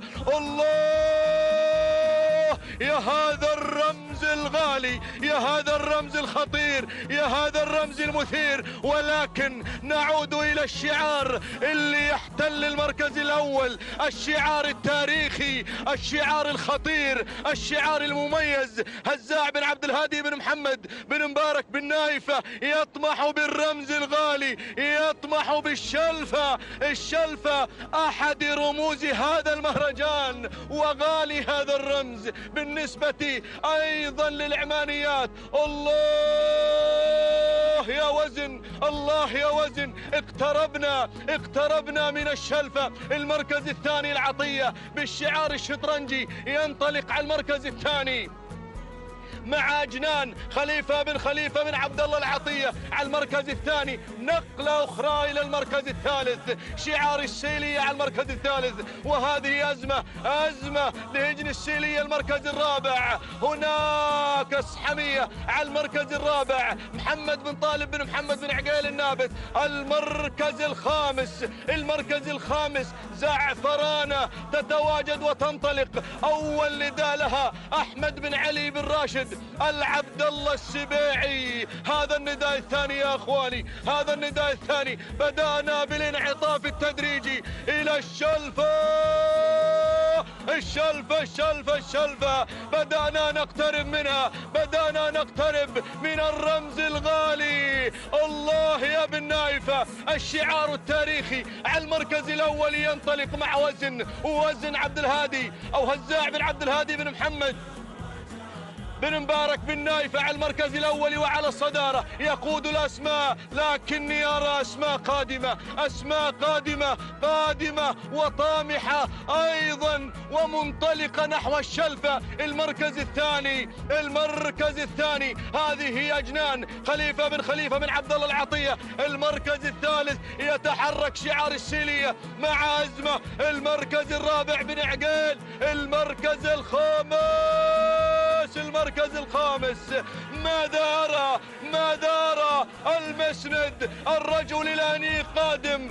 المسند وصل، المسند مع شفرة ناصر بن عبد الله بن أحمد بن عبد الله المسند. ديروا بالكم من هذا الاسم. المركز الخامس المركز الخامس الشهنية جابر بن محمد بن راشد الجربوعي المري. ولكن الكيلومتر الأخير بدأ النزاع، بدأ الصراع يا أخواني.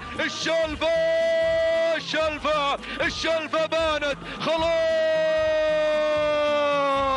خلاص يا السباعي، خلاص. هناك الجربوعي قادم بكل قوة، الجربوعي قادم. بن جبران الشهنية جابر بن محمد بن راشد الجربوعي المري إلى الشلفة، ولكن المسند خطير مع شفرة المسند قادمة بكل قوة، ولكن اللحظات الأخيرة، اللحظات الحاسمة حسمها الجربوعي. الشلفة يا الجربوعي، الرمز الغالي، رمز من رموز هذا المهرجان الغالي، ينتزعه الجربوعي انتزاعا موفقا في هذا المساء. الله،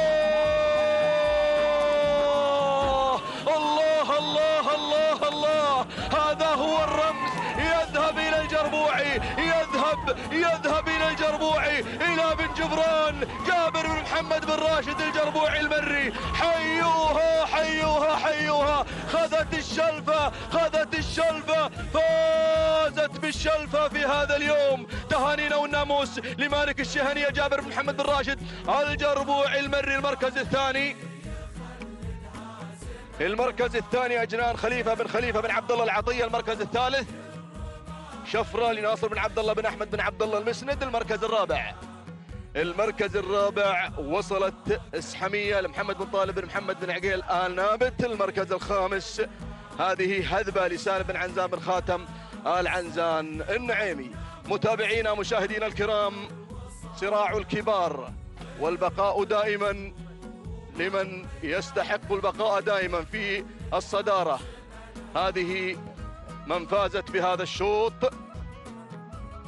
الشلفة الفضية الغالية في شوط العمانيات، وصيفة الرمز في سباق المؤسس وفي سباق الأمير الوالد. اليوم حققت هذا الرمز الغالي. تهانينا والناموس، وفي رصيدها سيارة. تهانينا لبن جبران على هذا الفوز.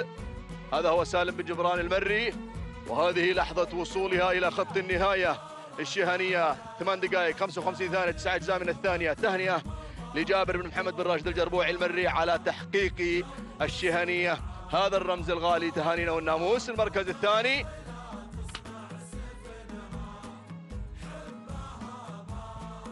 الثاني أجنان لخليفة بن عبد الله العطية. التوقيت الزمني 8 دقائق 58 ثانية 6 أجزاء من الثانية. والمركز الثالث بنفس التوقيت هي شفرة لناصر بن عبد الله بن أحمد بن عبد الله المسند. تهانينا والناموس للجميع. متابعينا مشاهدينا الكرام، هذه لحظات الناموس. يبقى رمز من رموز هذا المهرجان، وهو الخنجر الفضي الخاص بالقعدان العمانيات. ويسرني في هذه اللحظة أن أنقل الميكروفون للزميل القادم من دولة الكويت عادل بن عزيز المطيري. شكرا للزميل مطلق العنزي. بسم الله الرحمن الرحيم، وعليه نستعين ونطلب من الله التوفيق والسداد. مشاهدينا متابعينا الكرام، أعلنت انطلاقة رابع أشواطنا، رابع التحديات في مهرجان سيدي صاحب السمو الشيخ تميم بن حمد بن خليفة آل ثاني حفظه الله ورعاه. انطلق الشوط الرابع، رمز الجذاع القعدان العمانيات، الخنجر الفضي. مشاهدينا الكرام متابعينا الأعزاء، بالإضافة إلى 300,000 درهم 300,000 ريال قطري لصاحب المركز الأول. هذه المنافسة مشاهدينا الكرام والتحديات في هذه الشعارات الحاضرة والمتواجدة من مسافة 6 كيلومترات التي تحتضن هذه الأسماء وهذه الشعارات العملاقة الحاضرة في هذا الرمز المرتقب للأسماء التي تتواجد بميدان التحدي. مقدمة هذا الشوط المركز الأول مشاهدينا متابعينا الكرام، هناك اللي وصل غرياف لناصر بن عبد الله بن أحمد المسند يتواجد على مقدمة هذا الشوط حاضرا بأدائه وتميز غرياف على المركز الأول. المركز الثاني هناك من يصل معزم سالم بن عنزان بن خاتم النعيمي يتواجد على موقع المركز الثاني، بينما المركز الثالث أرى هناك هجن السيلية مع اسناد يحضر ويتواجد على موقع المركز الثالث في هذه اللحظة. المركز الرابع هناك من يتواجد أيضا عبرود مع المركز الرابع، سالم بن محمد بن طالب بن عقيل يتواجد بانطلاقة عبرود على موقع المركز الرابع. وخامسا هناك بارود لهجن السيلية يتواجد أيضا مع موقع المركز الخامس. هذه نتيجتنا الخمسة المراكز الأولى بأدائها وتميزها للأسماء الحاضرة التي تشارك في هذا المهرجان الختامي. أيضا الخنجر بانتظار من الأسماء التي تتواجد في هذه الانطلاقة. نعود إلى المركز الأول، إلى مقدمة الشوط، إلى غرياف ناصر بن عبد الله بن أحمد المسند يتواجد على المركز الأول على مقدمة الشوط. أيضا هناك بارود أو معزم غير على موقع المركز الثاني، معزم سالم بن عنزان بن خاتم النعيم الشعار البرشلوني. الله الله الله، تواجد هذا الشعار على مقدمة الشوط، على المقدمة وعلى المركز الأول باندفاعة هذا الاسم وهذا الشعار المتميز بانطلاقة عازم على الشوط، عازم على الخنجر، عازم على هذا الأداء الذي يقدم عزام أو معزم مع المركز الأول وثاني المراكز. هناك غرياف ناصر بن عبد الله بن أحمد المسند يتواجد على موقع المركز الثاني، عبرود مع المركز الثالث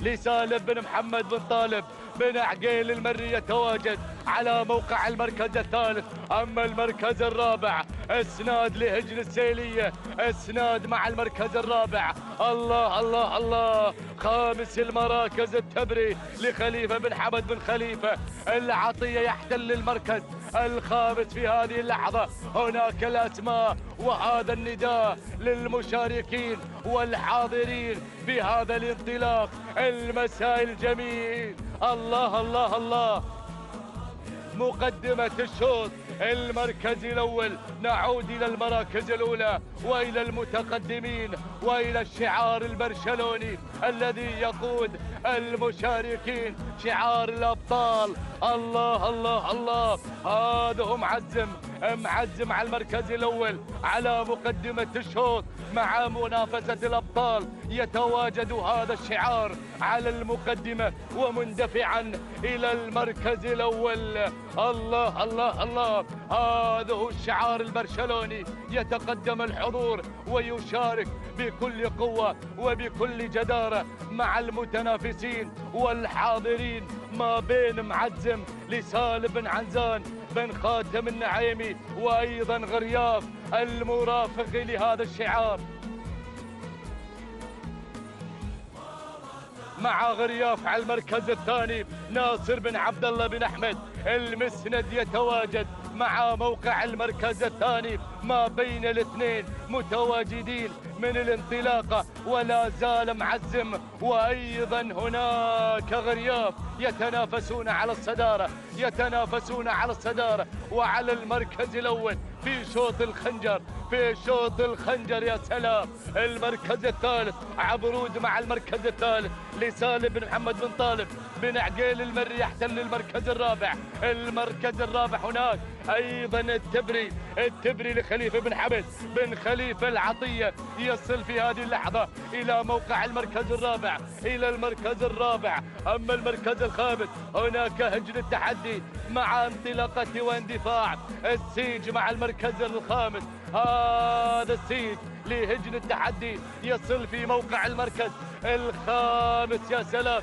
في رصيد رمز، في رصيد رمز وصاحب الشوط في المهرجان الأمير الوالد. الله الله الله.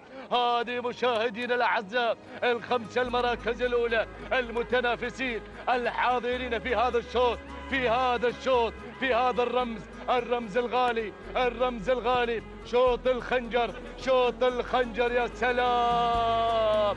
لا زال البرشلوني محافظ، لا زال البرشلوني محافظ على مركزه، محافظ على مركزه. يا سلام. أحد المرشحين في هذا الشوط الله وصيف الرمز في المهرجان الأمير الوالد. الله الله. أيضا صاحب إنجازات، أحد أقوى المتنافسين في هذا الشوط. الله يا هال الريان. يا سلام يا سلام يا سلام يا معزم. لا زال معزم، لا زال معزم على الرمز. 1200 متر، 1200 متر على نهاية الشوط، نهاية الأسماء الحاضرة. يا سلام. معزم لا زال معزم مع المركز الأول، وغرياف، غرياف مع المركز الثاني. أيضا المسند حاضر المسند حاضر. يا سلام. ناصر بن عبد الله بن أحمد المسند مع المركز الثاني مع غرياف، ومعزم مع المركز الأول. المركز الأول معزم، لا زال معزم على الشوط. سالم بن عزاب الخاتم النعيمي يحتل المقدمة، يحتل المقدمة. لكن الشعارات قادمة. خليفة بن حمد العطية أيضا يصل مشاهدينا الأعزاء مع المركز التبري. يا سلام. مع المركز الرابع. أو هناك شعار بن عقيل. لكن هناك نعود إلى مقدمة الشوط، نعود مع شعار المسند وشعار النعيمي. لكن ناصر بن عبد الله المسند تسلل في هذه اللحظات إلى مقدمة الشوط، إلى المركز الأول، إلى مقدمة الشوط. هذا هو مشاهدينا الأعزاء غرياف مع المركز الأول، مع المركز الأول. ولكن معزم اللحظات الأخيرة، 300 متر الأخيرة. لكن والله قنص الشوط المسند وانطلق مباشرة مع شوط الخنجر للعمانيات. تهانينا وألف مبروك للأنيق ناصر بن عبد الله بن أحمد المسند ممثل أهالي الخور على فوز غرياف وحصوله على الخنجر. تهانينا والف مبروك. المركز الثاني معزم لي السيد سالم بن عزان النعيمي. المركز الثالث وكان من نصيب عبرود سالم بن محمد بن طالب بن عقيل. المركز الرابع التبري خليفة بن حمد بن خليفة العطية. المركز الخامس الأسد لمحمد بن علي بن حمد المري. تهانينا مشاهدينا متابعينا الكرام، تهانينا وألف مبروك لناصر بن عبد الله بن أحمد المسند على فوز غرياف في المركز الأول وحصوله على خنجر العمانيات. حقق هذا الإنجاز، قدم أيضا عروض متميزة من بداية الانطلاقة، وكانت المنافسة ما بينه وما بين معزم. حصل أيضا غرياف على ناموس هذا الشوط وحصوله على الخنجر. لحظات التوقيت الزمني لوصول غرياف الذي اكتنص الخنجر العمانيات بتوقيت زمني مقداره 9 دقائق 5 ثواني 9 أجزاء من الثانية. تهانينا لناصر بن عبد الله بن حمد المسند، تهانينا والناموس. المركز الثاني معزم سالم بن عنزاب الخاتم النعيمي، توقيت الزمني 9 دقائق 9 ثواني 3 أجزاء من الثانية. تهانينا والناموس. المركز الثالث مشاهدينا متابعينا الكرام عبرود، وتوقيت الزمني 9 دقائق 11 ثانية 8 أجزاء من الثانية. تهانينا والف مبروك لسالم محمد بن طالب بن عقيل والناموس.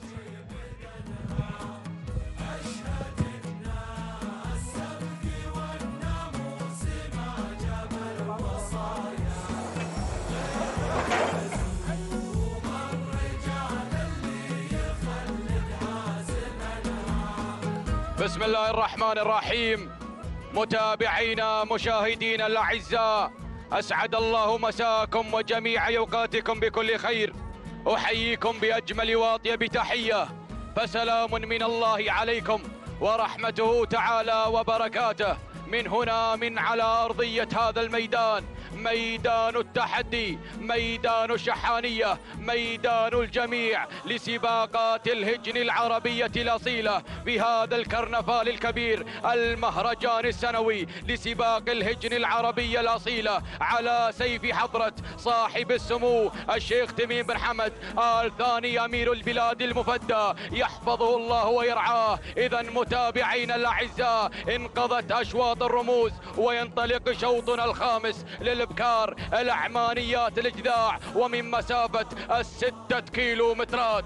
جائزة هذا الشوط نيسان باترول ستيشن. إذا حفلنا الكريم متابعينا الأعزاء، انطلقت الأسماء الكبيرة، انطلقت الشعارات المثيرة لتزين أرضية هذا الميدان. نرحب بالجميع بمن حضروا للمشاركة في هذا المهرجان في هذا الكرنفال الكبير. أتقدم مباشرة مع المركز الأول، أرى البداية والصدارة. من تقود هذه الجموع، من تقود هذه المسيرة على أول الأسماء. تتقدم الدانة عبد الهادي بن حمد بن تراحيب بن نايفة الهاجري، من يتقدم على أول الأسماء. من ينطلق مع المركز الأول مقدما لنا الدانة على أول الأسماء. المركز الثاني وصلت عنق مع المركز الثاني، جابر بن فيصل بن جابر البريدي المري، من يقدم لنا عنق على ثاني الأسماء. المركز الثالث حدث على ثالث الأسماء. هجن السيلية تتقدم مع المركز الثالث، مقدمين لنا حدث على ثالث الأسماء. المركز الرابع تصل الشاهينية، خليفة بن عبد الله العطية يتقدم مع المركز الرابع، مقدما لنا في رابع الأسماء الشاهينية. المركز الخامس متابعينا الأعزاء، من نختتم بها النداء، غندورة على خامس الأسماء. حمد بن محمد بن سالم بن جهويل من يقدم لنا غندورة على خامس الأسماء. هكذا كانت النتيجة متابعينا مشاهدينا الأعزاء للخمسة المراكز المتقدمة. ولكن أعود مع المركز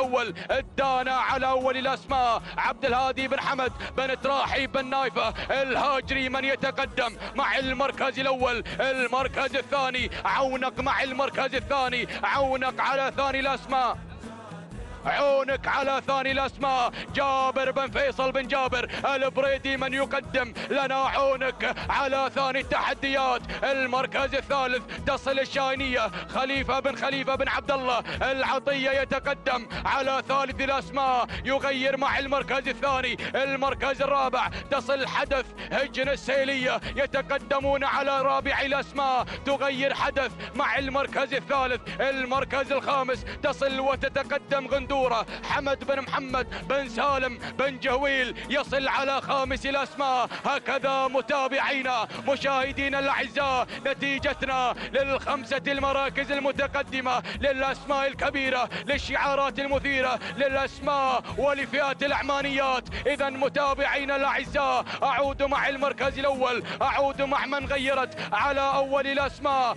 الشاهينية خليفة بن عبد الله العطية يتقدم مع المركز الأول، مقدما لنا الشاهينية على أول الأسماء. المركز الثاني تصل الدانة على ثاني الأسماء، يتقدم بن نايفة، مقدما لنا الدانة عبد الهادي بن حمد بن تراحيب بن نايفة الهاجري يصل على ثاني الأسماء. عونك مع المركز الثالث، عونك على ثالث الأسماء جابر بن فيصل بن جابر البريدي يتقدم، ولكن حدث مع المركز الثالث، حدث هجن السيلية يتقدمون على ثالث الأسماء. عونك مع المركز الرابع، المركز الخامس تصل شهبار مع المركز الخامس، سالم بن محمد بن طالب بن عقيل مقدما لنا شهبار على خامس الأسماء. ولكن متابعين الأعزاء أعود مع المركز الأول، أعود مع البداية، أعود مع الصدارة، أعود مع الريادة، أعود مع القمة. الله يا حدث هجن السيلية يتقدمون على أول الأسماء، يتقدم مولر على أول التحديات مقدما لنا حدث في هذا اليوم، يوم الحدث، يتقدم مع المركز الأول. ولكن الشاهينية العطية يتقدم مع المركز الثاني، خليفة بن عبد الله العطية يصل على ثاني الأسماء. المركز الثالث تصل على ثالث الأسماء الدانة عبد الهادي بن حمد بن تراحي بن نايفة الهاجري يصل مع المركز الثالث مقدما لنا الدانة. المركز الرابع تصل عونك على رابع الأسماء بشعار البريدي جابر بن فيصل بن جابر البريدي المري يصل على رابع الأسماء مقدما لنا عونك على رابع التحديات. ولكن متابعينا الأعزاء أشوف المركز الخامس، أشوف شهبار على خامس الأسماء، على خامس التحديات سالم بن محمد بن طالب بن عقيل مقدما لنا شهبار البرنس على خامس الأسماء. ولكن متابعينا الأعزاء حدث لا زالت متحكمة بهذا المسار، متحكمة بهذا الانطلاق. حدث هجن السيلية حدث تتقدم مع المركز الأول، تتقدم حدث هجن السيلية على أول الأسماء. يتقدم العيدة بجميع أمال المشجعين، أمال الجماهير يتقدمون على أول الأسماء. المركز الثاني الدانة يا بن نايفة، الدانة تتقدم على ثاني الأسماء عبد الهادي بن حمد بن تراحيب بن نايفة الهاجري. ولكن اسم جديد، شعار مميز يتقدم مع المركز الثالث بلشة عبد الله بن علي بن سعد آل سندوانه المري يتقدم مع المركز الثالث، يقدم لنا بلشة. المركز الرابع عونك يتقدم البريدي. المركز الخامس وصلت وكالة على خامس الأسماء ناصر بن عبد الله بن أحمد بن عبد الله المسند مقدما لنا وكالة على خامس الأسماء. يتقدم البروفيسور محمود الوهيبي على خامس الأسماء. ولكن 1200 يا متابعين يا مشاهدين الأعزاء حدث لا زالت مسيطرة تمام السيطرة وكل السيطرة وكل الافتراض على المركز الأول. هجن السيلية تتقدم مع المركز الأول. الكيلومتر الأخير، الكيلو الخطير، الكيلو المثير، كيلو الحماس، كيلو النهاية. الله يا حدث مع المركز الأول. هجن السيلية الدانة مع المركز الثاني، الدانة على ثاني الأسماء عبد الهادي بن حمد بن تراحيب بن نايفة بلشة وعونك. وأيضا تصل وكالة على خامس الأسماء. ولكن التحدي الأخير، التحدي المثير، حدث مع المركز الأول. هجن السيلية تفرض السيطرة مع حدث على أول الأسماء. تحركت حدث ولكن بلشة مع المركز الثاني. حدث وهجن السيلية بن سندوانة قادم يتقدم مع المركز الثاني وبن نايفة مع المركز الثالث. ولكن هجن السيلية حدث بلشة حدث بلشة. اللحظات الأخيرة، الأمتار الأخيرة، بلشة وحدث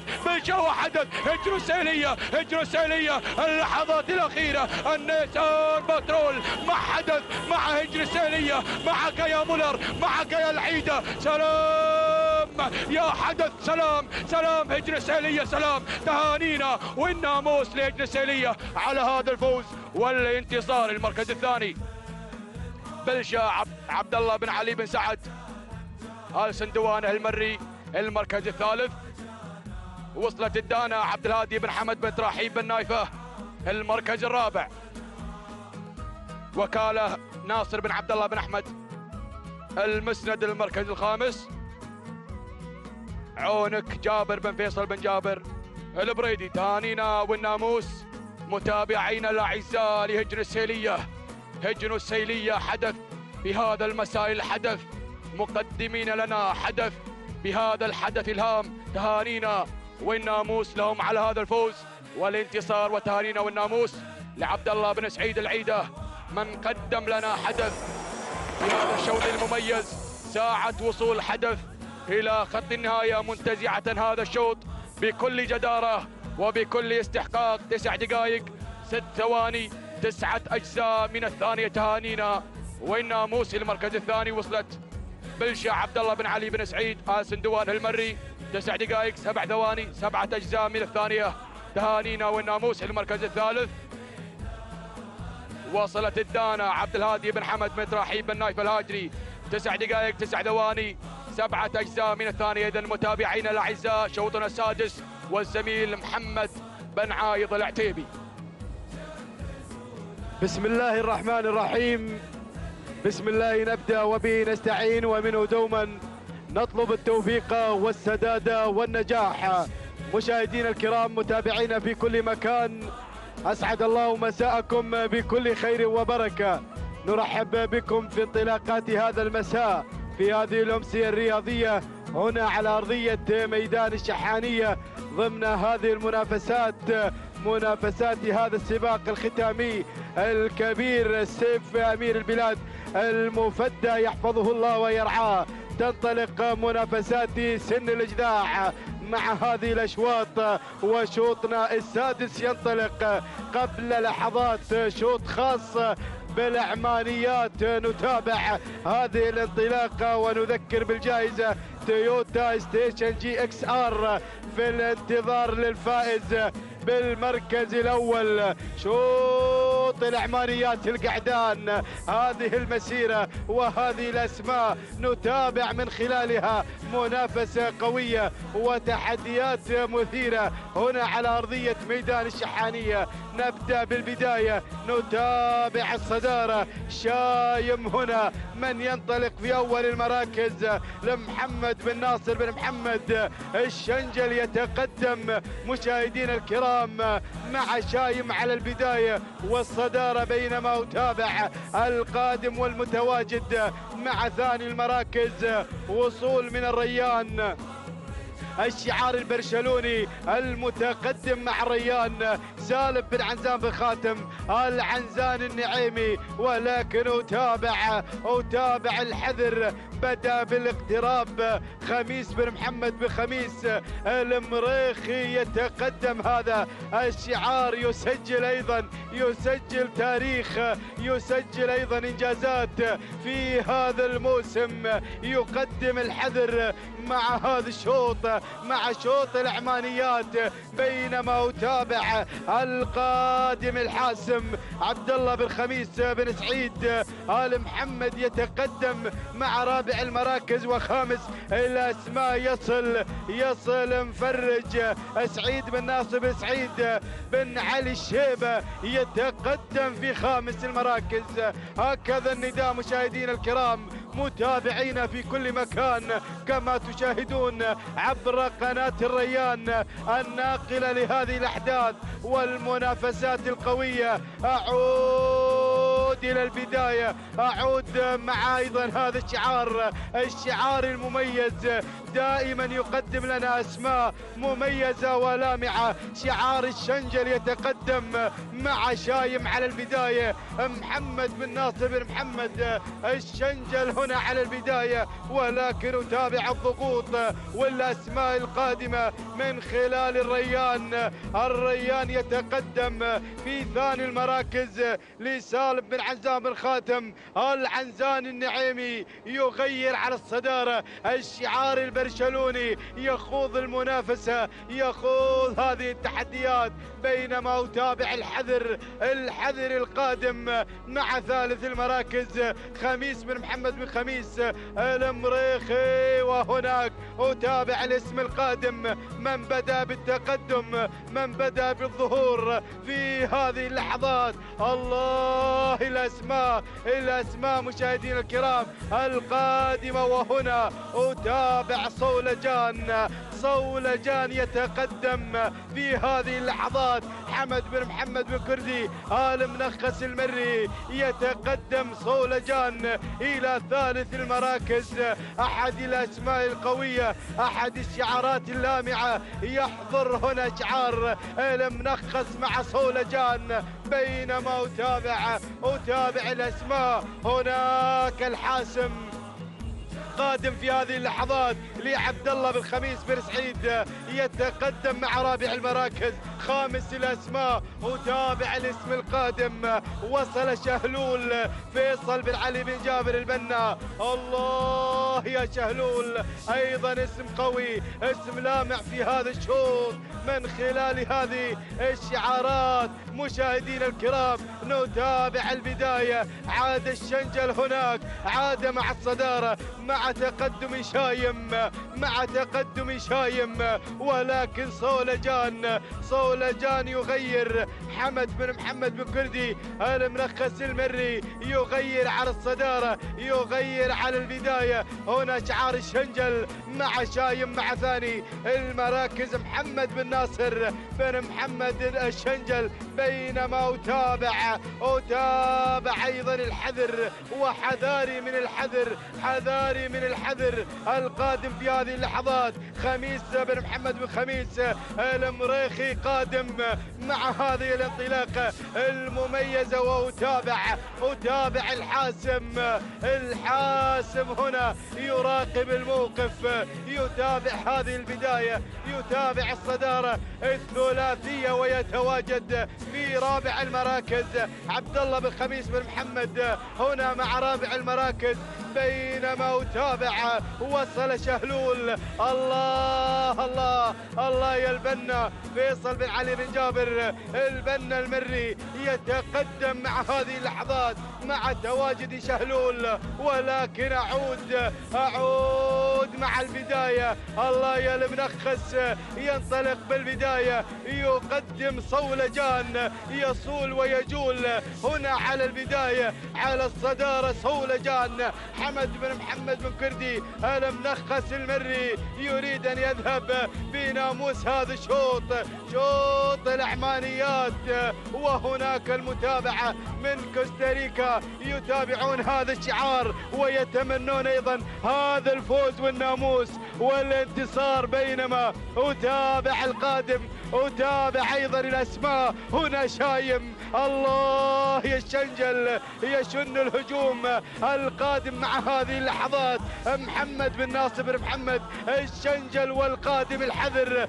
مع الكيلومتر الأخير، الكيلو الخطير. مشاهدين الكرام ناموس الأحمانيات نتابع من خلال هذه اللحظات. الله، ثلاثية الصدارة، ثلاثية الانطلاق. ولكن أتابع الحاسم قادم في هذه اللحظات عبد الله بن خميس بن سعيد آل محمد يتقدم. وهنا أتابع شهلول فيصل بن علي بن جابر البنا المري. ولكن أعود مع صولجان على الصدارة. الله، شايم قادم، ولكن صولجان يصول ويجول مع ناموس هذا الشوط. الشنجل يشن الهجوم مع اللحظات الأخيرة. شايم صولجان وشايم، الناموس حاير طاير. الله يا المنخس، الله على هذا الأداء. غادر بالناموس صولجان. حمد بن محمد بن كردي المنخس المري يظفر بناموس هذا الشوط. مشكور يا المنخس على هذا الأداء والانتصار. مشاهدين الكرام، والثانية لناصر العمري من قدم لنا صولجان في هذا الشوط. بينما وصل بثاني المراكز، وصل مشاهدينا الكرام الحاسم عبد الله بن خميس بن سعيد آل محمد ثالث المراكز. كان الوصول مشاهدينا الكرام من شايم محمد بن ناصر بن محمد بن ناصر الشنجل. ورابع المراكز وصل مشاهدينا الكرام شجاع لحمد بن غارب السلطان الهديفي. وخامس المراكز وصل شهلول لفيصل بن علي بن جابر البنا المري. هكذا كانت النتيجة مشاهدينا الكرام. تابعنا صولجان من ذهب بناموس شوط القعدان العمانيات، وايضا نتابع من خلال هذه اللحظات ووصول الى خط النهايه 9 دقائق وجزئين من الثانيه. تهانينا والناموس لمالك صولجان حمد بن محمد بن كردي المنخس المري على هذا الفوز والانتصار، بينما وصل الحاسم ب9 دقائق 3 ثواني وجزء واحد من الثانية. كان الحاسم الحاضر والحاصل على المركز الثاني. نهني عبد الله بن خميس بن سعيد آل محمد على هذا الفوز. ثالث المراكز شايم وصل ب9 دقائق 3 ثواني وجزئين من الثانية. الثانية لمحمد بن ناصر بن محمد الشنجل على هذا الانتصار وحصول شايم على المركز الثالث. تهانينا والناموس للجميع. بسم الله الرحمن الرحيم. أيها الحفل الكريم مشاهدينا مستمعينا الأفاضل، أحييكم بتحية الإسلام الخالدة، سلام الله عليكم ورحمته وبركاته. أرحب بكم أجمل ترحيب في هذه الانطلاقات المميزة مع أشواط الأصالة وأشواط التراث ضمن فعاليات هذا المهرجان الكبير، مهرجان حضرة صاحب السمو أمير البلاد المفدى حفظه الله ورعاه من كل سوء ومكروه. ب5 أيام هذا المهرجان نتواصل بتواصل هذه الأشواط التي تنطلق على أرضية ميدان التحدي، ميدان الشحانية. شوطنا السابع لفئة الجذاع بكار ينطلق من مسافة 6 كيلومترات. هناك سيارة تنتظر عند خط النهاية، تنتظر إحدى هذه الأسماء والشعارات المميزة التي تشارك في هذه المنافسة الجميلة. نتابع مجريات هذا الشوط، نتابع البداية.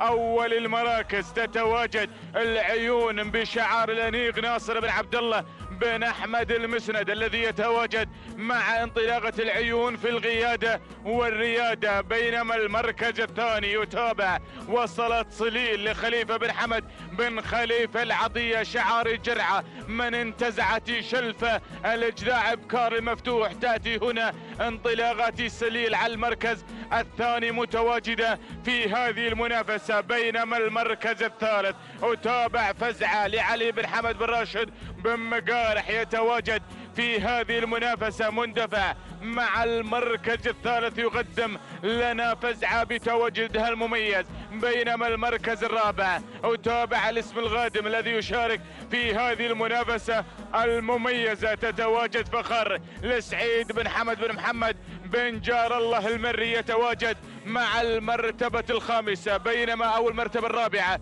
بينما المركز الخامس الاسم الغادم الذي يشارك في هذه المنافسة المميزة. تتواجد بهذه الانطلاقة مهابة لهجن التحدي مشاركة في هذه المنافسة. هذه النتيجة مشاهدينا مستمعينا الأفاضل لل5 المراكز الأولى المنطلقة في هذا التحدي والمتواجدة في مسار هذا الشوط. نتابع الأسماء ونتابع الشعارات المتميزة التي تشارك في هذه التحديات الجميلة وبهذه الرياضة العريقة، رياضة الآباء والأجداد، رياضة سباقات لجن العربية الأصيلة. نتابع المنافسة بهذه الأجواء الممطرة والجميلة في سن الإجداع، سن الإمتاع والإبداع، مع هذه الشعارات الكبيرة التي تتواجد في هذه المنافسة المميزة. نعود مباشرة مع البداية. هناك شعار الأنيق الذي يتواجد منطلق مع الصدارة، شعار غرياف من انتزع خنجر الجذاع القعدان العمانيات مع البروفيسور محمود بن محمد بن سالم الوهيبي الذي يتابع ويراقب هذه المنافسة، كما قدم لنا الكثير من الأسماء المميزة. هذا الشعار المميز شعار الأنيق ناصر بن عبد الله بن أحمد المسند. العيون ما زالت هي التي تحافظ وتسيطر على المركز الأول باندفاعتها وسيطرتها على صدارة الشوط، بينما المركز الثاني فخر الأخبار تأتي مباشرة في هذه المنافسة، تصل إلى المركز الثاني بمتابعة سعيد بن حمد بن محمد بن جار الله المري الذي يتابع هذه المشاركة الجميلة. انتصفت المسافة يا مضمرين ويا ملاك التي تفصلنا عن خط النهاية وعن ناموس هذا الشوط. المركز الثالث بن مقارح مشاركا متواجدا في هذه المنافسة، يقدم لنا فزعة بقيادة وبملكية علي بن حمد بن علي بن راشد بن مقارح المري الذي يتابع هذا التحدي بتواجد فزعة التي تنطلق في هذا المسار. بينما المركز الرابع أتابع صليل القادمة والمتواجدة بشعار أهالي الجريان بمشاركة خليفة بن حمد بن خليفة العطية وعلي بن خميس الخضيري في المتابعة والتضمير. يقدم لنا صليل كما قدم لنا جرعة بأول تحديات هذا المساء. نتابع المركز الخامس، أحد الشعارات الكبيرة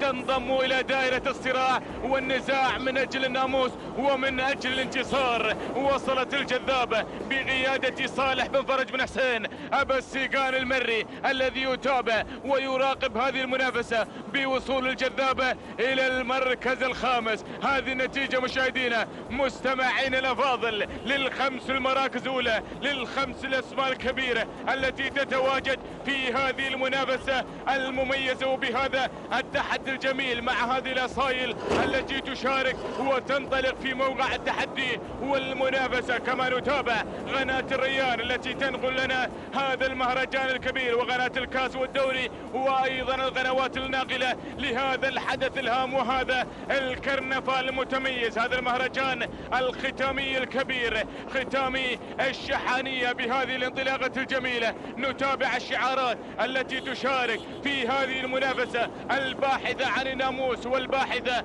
عن الانتصار. نتابع المقدمة، الأنيق ما زال في القيادة والريادة، يتربع على عرش الصدارة بتواجد العيون التي تنطلق في هذه المنافسة المميزة وتسيطر على الصدارة. ناصر بن عبد الله بن أحمد المسند يتابع، يراقب هذه المنافسة، يتابع هذا التحدي بتواجد العيون الذي تنطلق وتسيطر على المركز الأول منذ بداية انطلاقة هذا الشوط. تريد أن تحافظ على سيطرتها وعلى ناموس هذا الشوط بمتابعة البروفيسور محمود بن محمد بن سالم الوهيبي. بينما المركز الثاني أتابع فخر التي تنطلق بهذه المشاركة المميزة بمتابعة سعيد بن حمد بن محمد بن جار الله المري الذي ما زال يواصل مسيرة الضغط على المقدمة لكي ينتزع الصدارة من العيون. 1200 متر يا مضمرين ومقبلين على لوحة الكيلومتر الأخير والخطير. وصلوا الجماعة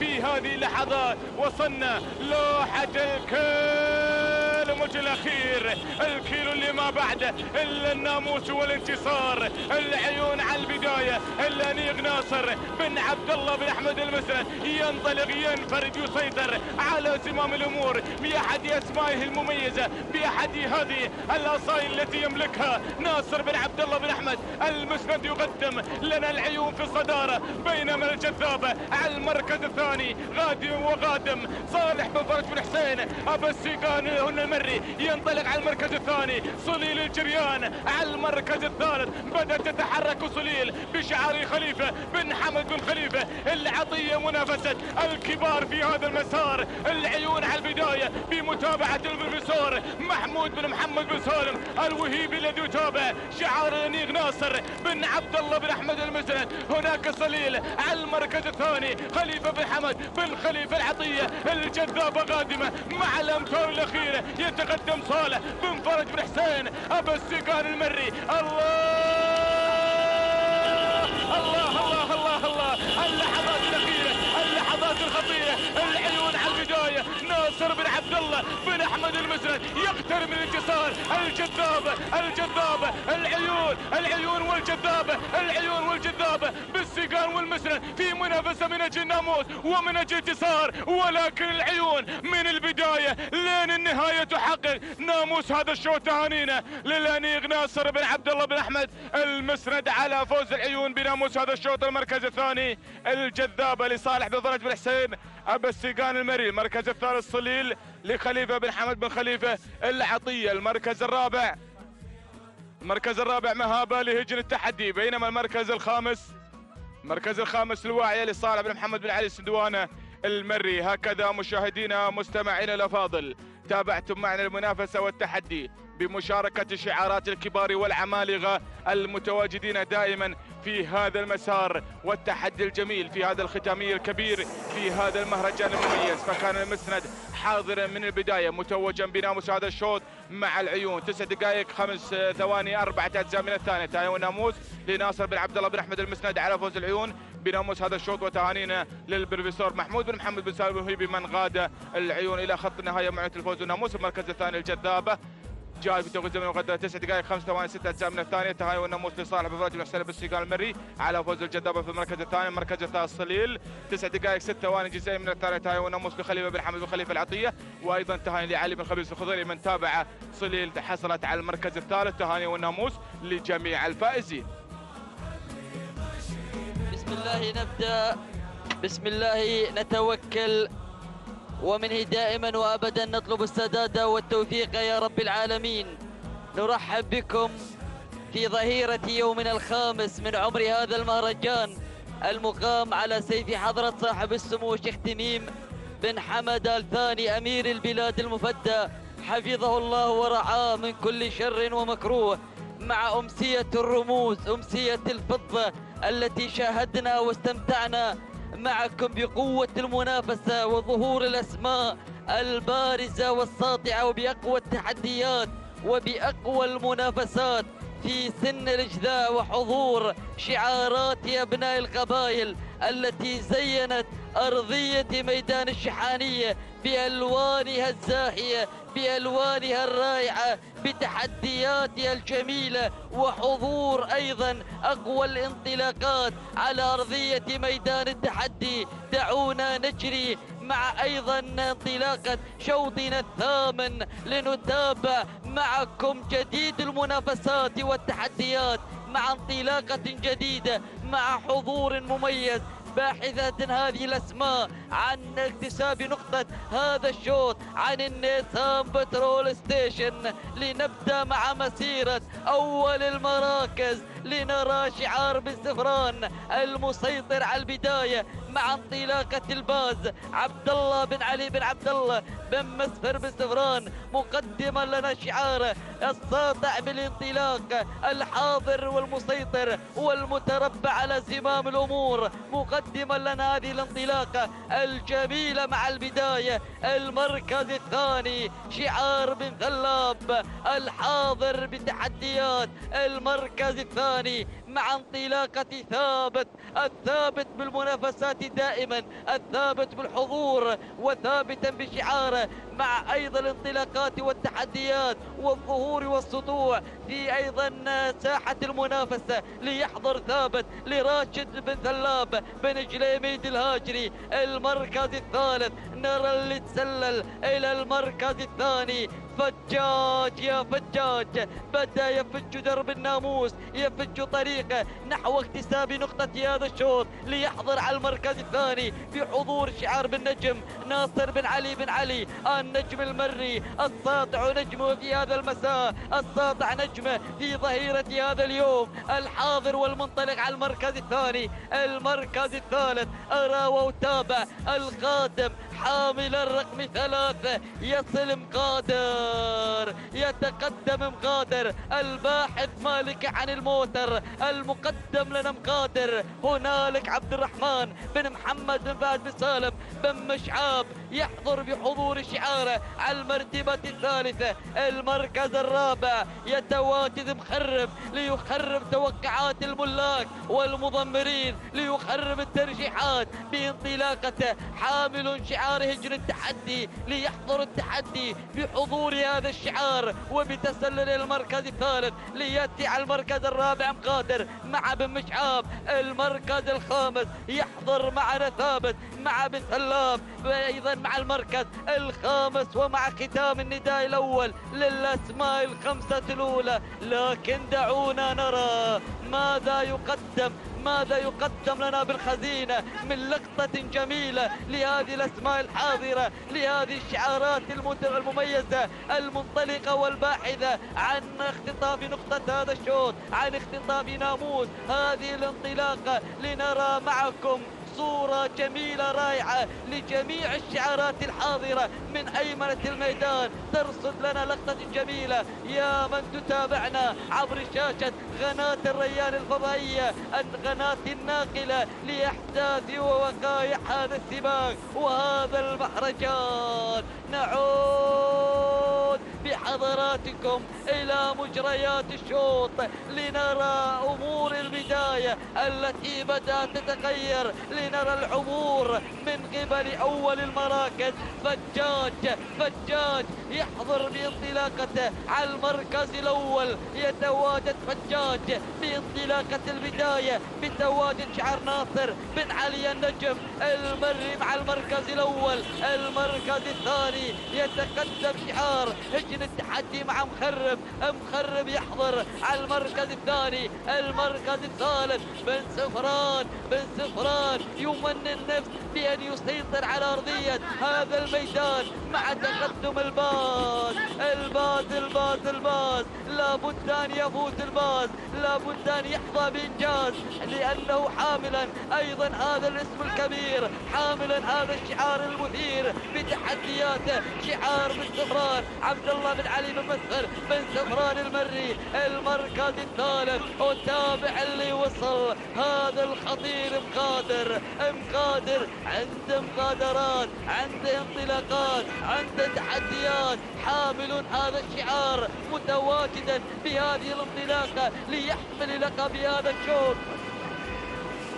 بانطلاقته مع المركز الثالث عبد الرحمن بن محمد بن فهد بن سالم بن مشعاب المري. المركز الرابع عندك يا بن سفران. المركز الخامس يصل بهذه اللحظات ليتقدم فجاج الآخر سعود بن زايد بن ترجم السهلي قادم شعاره، كذلك قدوم من قبل شعار البريدي. وصل شاهين، وصل بن جهمان عبد الهادي بن حمد بن عبد الهادي البريدي مقدما لنا شعاره بهذه الانطلاقة. كذلك الاسماء قادمة، الاسماء واصلة، شعار بن مقارع، شعار الامبراطور، شعارات واصلة في هذه المسيرة. لكن نواصل النداء مع البداية، نواصل النداء على المقدمة، لنتابع، لنرى، لنشاهد صدى المقدمة، صدى البداية. هجن التحدي، أي تحدي هذا من قبل شعار هجن التحدي على المركز الأول. يخرب التوقعات، يخرب الترجيحات، يخرب الآمال بانطلاقته على المركز الأول مع البداية لهجن التحدي.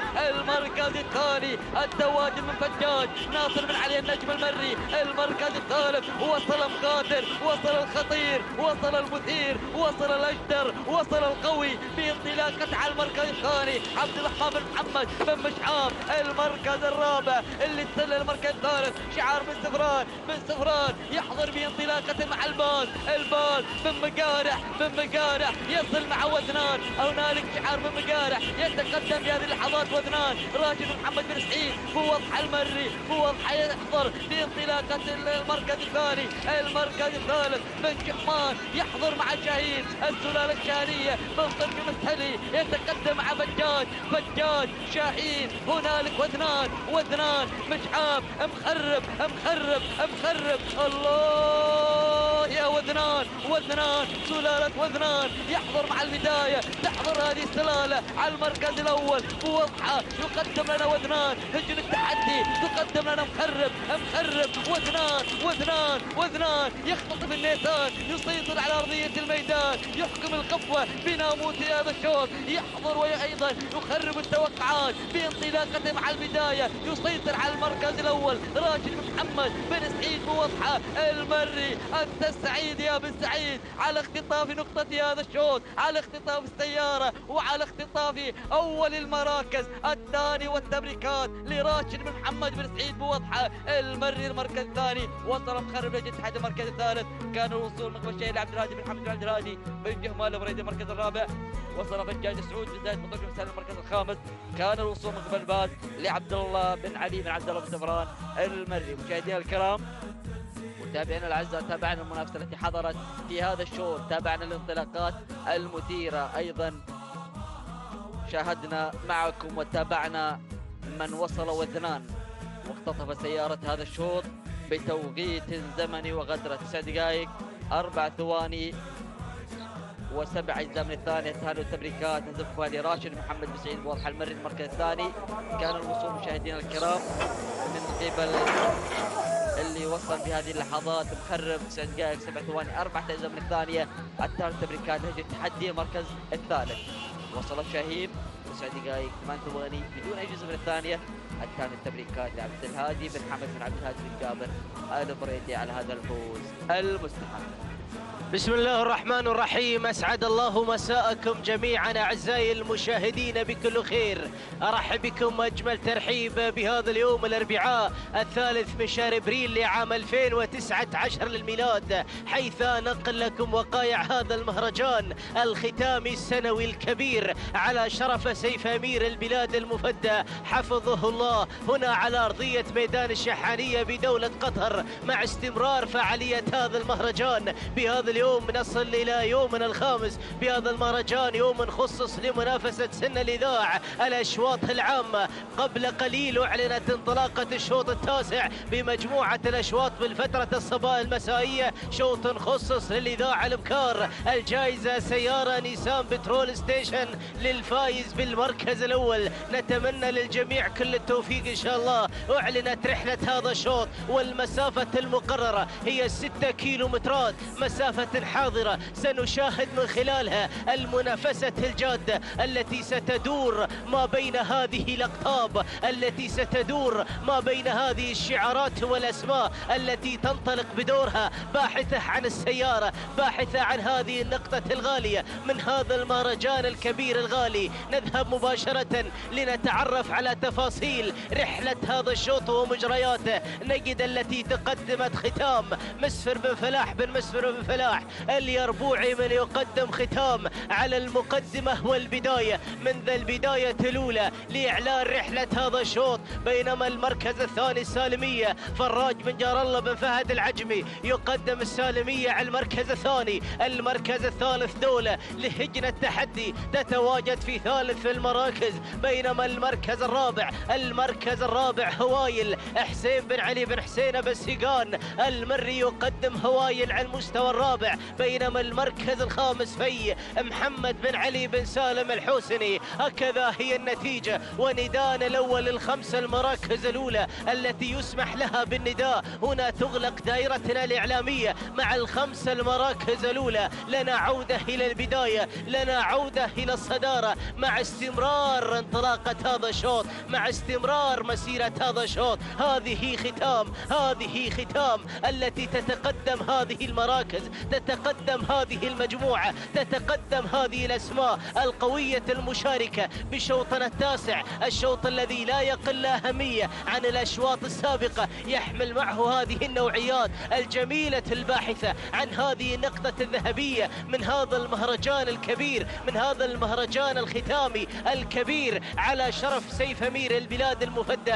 حفظه الله، الداعم الأول والمشجع الأكبر لهذه الرياضة هنا على أرضية ميدان الشحانية بدولة قطر. هذه ختام التي تتمسك بموقع البداية، تتمسك بموقع الصدارة منذ البداية الأولى لإعلان رحلة هذا الشوط. متابعا لها مسفر بن فلاح بن مسفر بن فلاح اليربوعي مقدما لنا ختام منذ البداية على المركز الأول. الملاحقة تأتي من السالمية المتواجدة على المركز الثاني. فراج بن جار الله بن فهد العجمي يقدم السالمية على مستوى جميل المستوى الثاني. بينما هجنة التحدي يقدم دولة على المركز الثالث. هذه الثلاث المراكز الأولى. بينما المركز الرابع هوايل حسين بن علي بن حسين أبا السيقان المري. والمركز الخامس الحوسني يقدم في مع محمد بن علي بن سالم الحوسني. أشاهد بعض الشعارات بدأت تقترب من المجموعة الخماسية، أيضا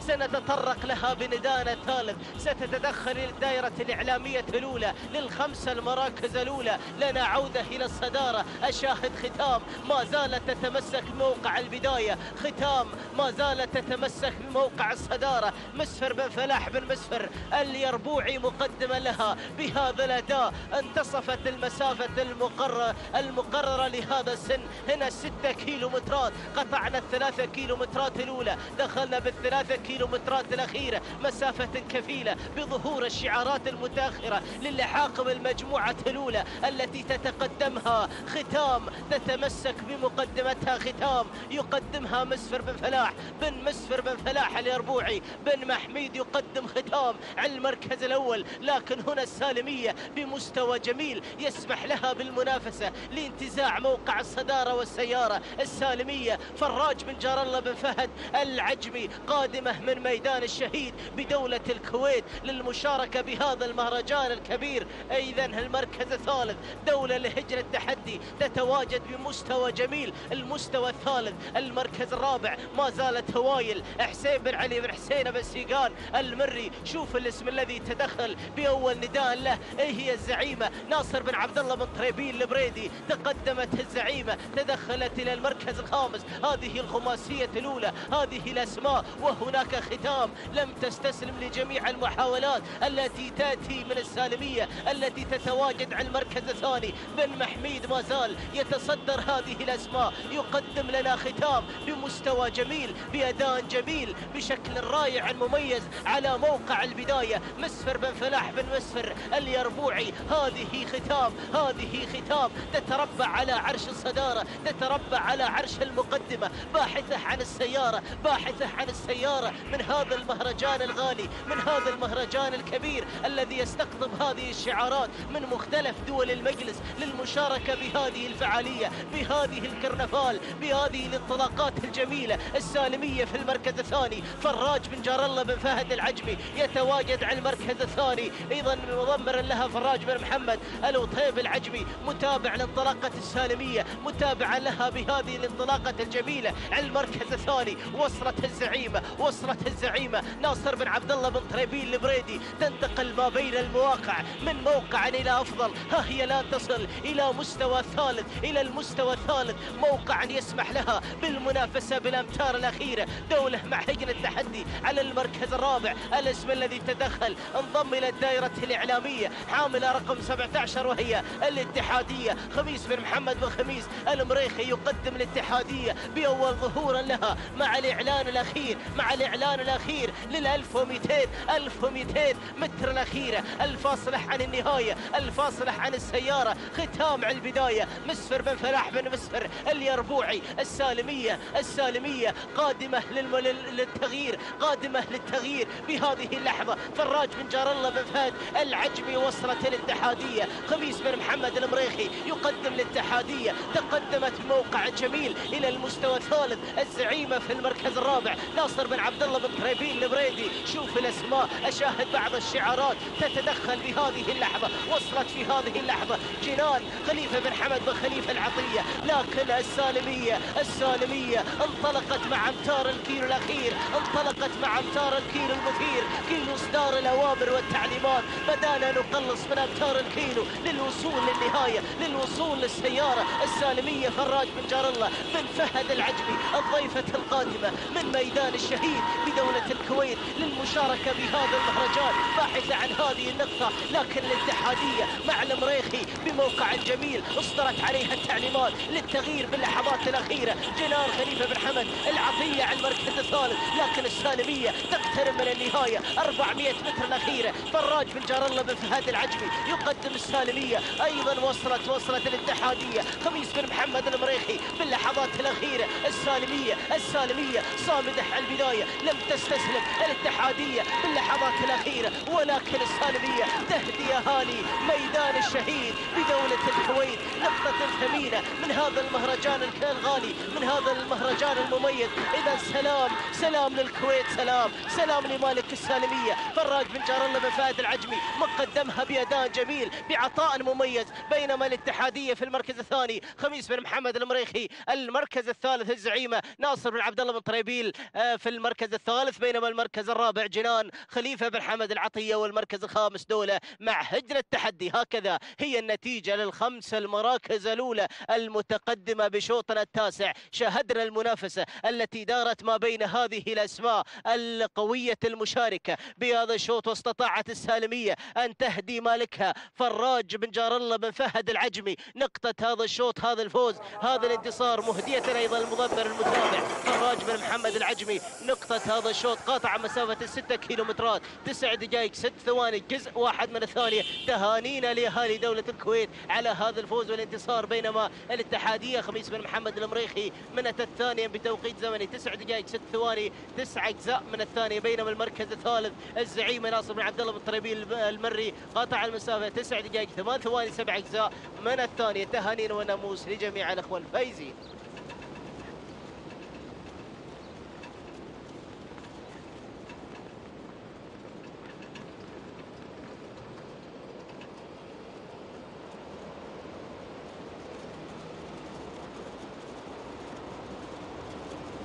بسم الله الرحمن الرحيم. مشاهدينا الكرام، متابعينا في كل مكان، متابعين رياضة الآباء والأجداد، لا زالت الانطلاقات تتوالى هنا من أرضية ميدان التحدي، ميدان الشحانية الذي يحتضن هذه الشعارات المتواجدة والمنطلقة الباحثة عن الإنجاز، الباحثة عن السيارات، الباحثة عن الزعفران والفوز في هذا المهرجان الغالي، مهرجان سيف أمير البلاد، يحفظه الله ويرعاه من كل شر ومكروه يا رب العالمين. تنطلق الأسماء مع هذه الشعارات المتواجدة. نرى ونتعرف في أول جولاتنا التعريفية على المراكز المتقدمة في هذه اللحظات. نرى على المركز الأول في هذه اللحظات سراب لمسعود بن محبوب بن مسعود الرمزان النعيمي، متواجد بانطلاقته وتحدياته. سراب المنطلق على المركز الأول. نقلتنا إلى ثاني الأسماء، هنالك من ثاني المراكز يتواجد زيزوم، ينطلق مع حمد بن مبارك بن حمد أو بن محمد المري، المنطلق والمتواجد مع شعاره. وتقدم في هذه اللحظات إلى ثاني المراكز بمقربة مع سراب وتحدياته، ولكنه يتجاوز إلى المركز الأول مع تحديات شعاره. ينطلق على المركز الأول بتحديات وانطلاق ملحوظ مع زيزوم لحمد بن مبارك بن محمد الرخيلة المري، المتواجد على المركز الأول. نقلتنا مشاهدينا الكرام إلى من يتأخر قليلا إلى ثاني المراكز بمقربة من المقدمة وتحديات من يتواجد. سراب لمسعود بن محبوب بن مسعود الرمزان النعيمي على ثاني المراكز. أما ثالث الأسماء فمن يصل في هذه اللحظات شعار المنخس الذي تميز في هذا المهرجان بانطلاقاته بحصوله على المراكز الأولى وكذلك على المراكز المتقدمة مع تحديات هذا الشعار مع بدران الذي يتواجد عنتر بن تويم بن كردي المنخس المري الذي يتواجد بتحديات شعاره على ثالث المراكز. رابع المراكز نرى ونتعرف على المتحد المتواجد لسيف بن مسهر بن سيف بن سفران المتواجد على رابع المراكز، ولكن في هذه اللحظات ينخطف رابع المراكز ليتواجد هنالك البروفيسور مع خليفة بن سيف بن ناصر الخميسي المتواجد مع شعاره على رابع المراكز. أما خامسا فهنالك شعار هجن التحدي القادمة بكل قوة مع لوسيل القادم بتحديات هذا الشعار وانطلاقته. هاي الخمسة المراكز الأولى ذعناها على مسامعكم وعلى في هذه اللحظات مع تحديات هذه الأسماء المتواجدة والمنطلقة. نعود مشاهدينا الكرام مع المركز الأول مباشرة. نرى على مقدمة الشوط فهنالك المقدمة مع تحديات زيزوم المنطلق لحمد بن مبارك بن محمد الرخيلة المري المنطلق على المركز الأول بتحدياته وانطلاقته مع تحديات هذه الأسماء المنطلقة والمتواجدة. مشاهدينا الكرام نقلتنا إلى ثاني الأسماء من الملازم في هذه اللحظات ملازمة شديدة مع المركز الأول. فهنالك سراب لمسعود بن محبوب بن مسعود النعيمي متواجد هنالك بتحديات هذا الشعار، شعار الرمزاني من يتواجد على ثاني المراكز. ولكن ثالثا هنالك المنخس قادم بكل قوة نعم مع تحديات شعاره خطير هذا الشعار تواجده متواجد هنالك على ثالث المراكز بمقربة من المراكز المتقدمة في هذا التحدي الكبير مع بدران المتواجد لعنتر بن تويم بن كرد المنخس المري، باحثا عن السيارة نيسان باترول ستيشن. نقلتنا إلى رابع الأسماء المتواجد هنالك البروفيسور متواجد بتحدياته مع خليفة بن سيف بن ناصر الخميسي المتواجد على رابع المراكز. وخامسا هنالك التحدي والانطلاق مع أول إذاعة لمبلش لناصر بن شافي بن حمود العجمي القادم من ميدان الشهيد، كذلك ممثلا لدولة الكويت في المشاركة مع هذا التحدي الكبير والانطلاق المثير. مشاهدينا الكرام، نداؤنا الثاني انقضى، نعود مع المركز الأول، نعود مع وقائع المقدمة، نعود مع الحوار الثنائي هنالك مع تحديات من يتواجدون على أول المراكز والثاني. فهنالك زيزوم لا زال على المركز الأول بتحد من حمد بن مبارك بن محمد الرخيل المري المتواجد على المركز الأول، بتقدم زيزوم على المركز الأول على مقدمة هذا الشوط. ولكن المناورات بدأت في هذه اللحظات مع سراب المتواجد مع مسعود بن محبوب بن مسعود الرمزان النعيمي الذي يتواجد هنالك على ثاني المراكز بتحدياته وانطلاقة سراب المتواجد هنالك مع ثاني المراكز بمقربة من زيزوم. الله الله الله الله، هنالك شعار المنخس على ثالث المراكز ينطلق مع بدران المتواجد، ينطلق انطلاقا ممتاز مع عنتر بن تويم بن كردي المنخس المري المنطلق على ثالث المراكز. أما رابع المراكز فيتدخل في هذه اللحظات وينطلق هنالك مبلش لناصر بن شافي بن حمود العجمي القادم بكل قوة بتحدياته وانطلاقته على رابع المراكز إلى ثالث المراكز مباشرة. هنالك الملازمة كذلك مع تحديات البروفيسور لخليفة بن سيف بن ناصر الخميسي المتواجد والمنطلق في هذه اللحظات مع شعاره وتواجده على رابع المراكز. وخامسا يتأخر قليلا شعار المنخس ليتواجد على خامس المراكز مع بدران لعنتر بن تويم بن كردي المنخس المري. ولكن 1500 متر ما تفصل عن النهاية، ما تفصل عن نهاية المطاف، ما تفصل عن النيسان باترول ستيشن. هنالك عند خط النهاية ينتظر الفائز بالمركز الأول الزعفران ينادي هنالك عند نهاية هذا التحدي الكبير. الله الله، المجد يناديكم يا من تطلبون المجد. هنالك على المركز الأول في هذه اللحظات ينطلق على المقدمة هنالك لا زال زيزوم يا زيزوم على المركز الأول لحمد بن مبارك بن محمد الرخيل المري المتواجد مع زيزوم. وهنالك ثاني المراكز سراب يا سراب على ثاني المراكز بتحدياته وانطلاقة مسعود بن محبوب بن مسعود الرمزان النعيمي على ثاني المراكز بتحدياته وانطلاقة الكيلو الأخير، الكيلو الخطير، الكيلو المثير في هذه اللحظات. وصل مسكت الله الله، مرحبا بهذا الشعار. عبد الله بن علي بن تراحيب بن نايف الهاجري قادم بكل قوة بتحديات شعاره. الله الله، هنالك يجري التحدي على رابع المراكز بتحديات الوسيل يجري التحدي. ولكن راقبوا وتابعوا يا جماهير التراث. الله مسكت على المركز الأول، مسكت في هذه اللحظات على المركز الأول. ينطلق انطلاقا ممتاز عبد الله بن علي بن تراحيب بن نايفة هنالك على المركز الأول بهذه العروض الممتازة. ينطلق انطلاقا ممتاز، مسكت اسم على مسمى. الله على المركز الأول لعلي بن عبد الله بن علي بن تراحيب بن نايفة. أسعد الله مساك مع النيسان باترول ستيشن هنالك عند خط النهاية. الله الله الله، تهانينا والف مبروك مع حصول مسكت على المركز الأول. وسلمت يمينك أبو هادي، سلمت يمينك على هذا الانتصار. تهانينا والف مبروك على حصول هنالك مسكت عبد الله بن علي بن تراحيب بن نايفة الهاجري وحصوله على النيسان باترول ستيشن. تهانينا والف مبروك. ثاني المراكز كان الوصول هنالك مع الوسيل لهجن التحدي. اما ثالث المراكز فكان الوصول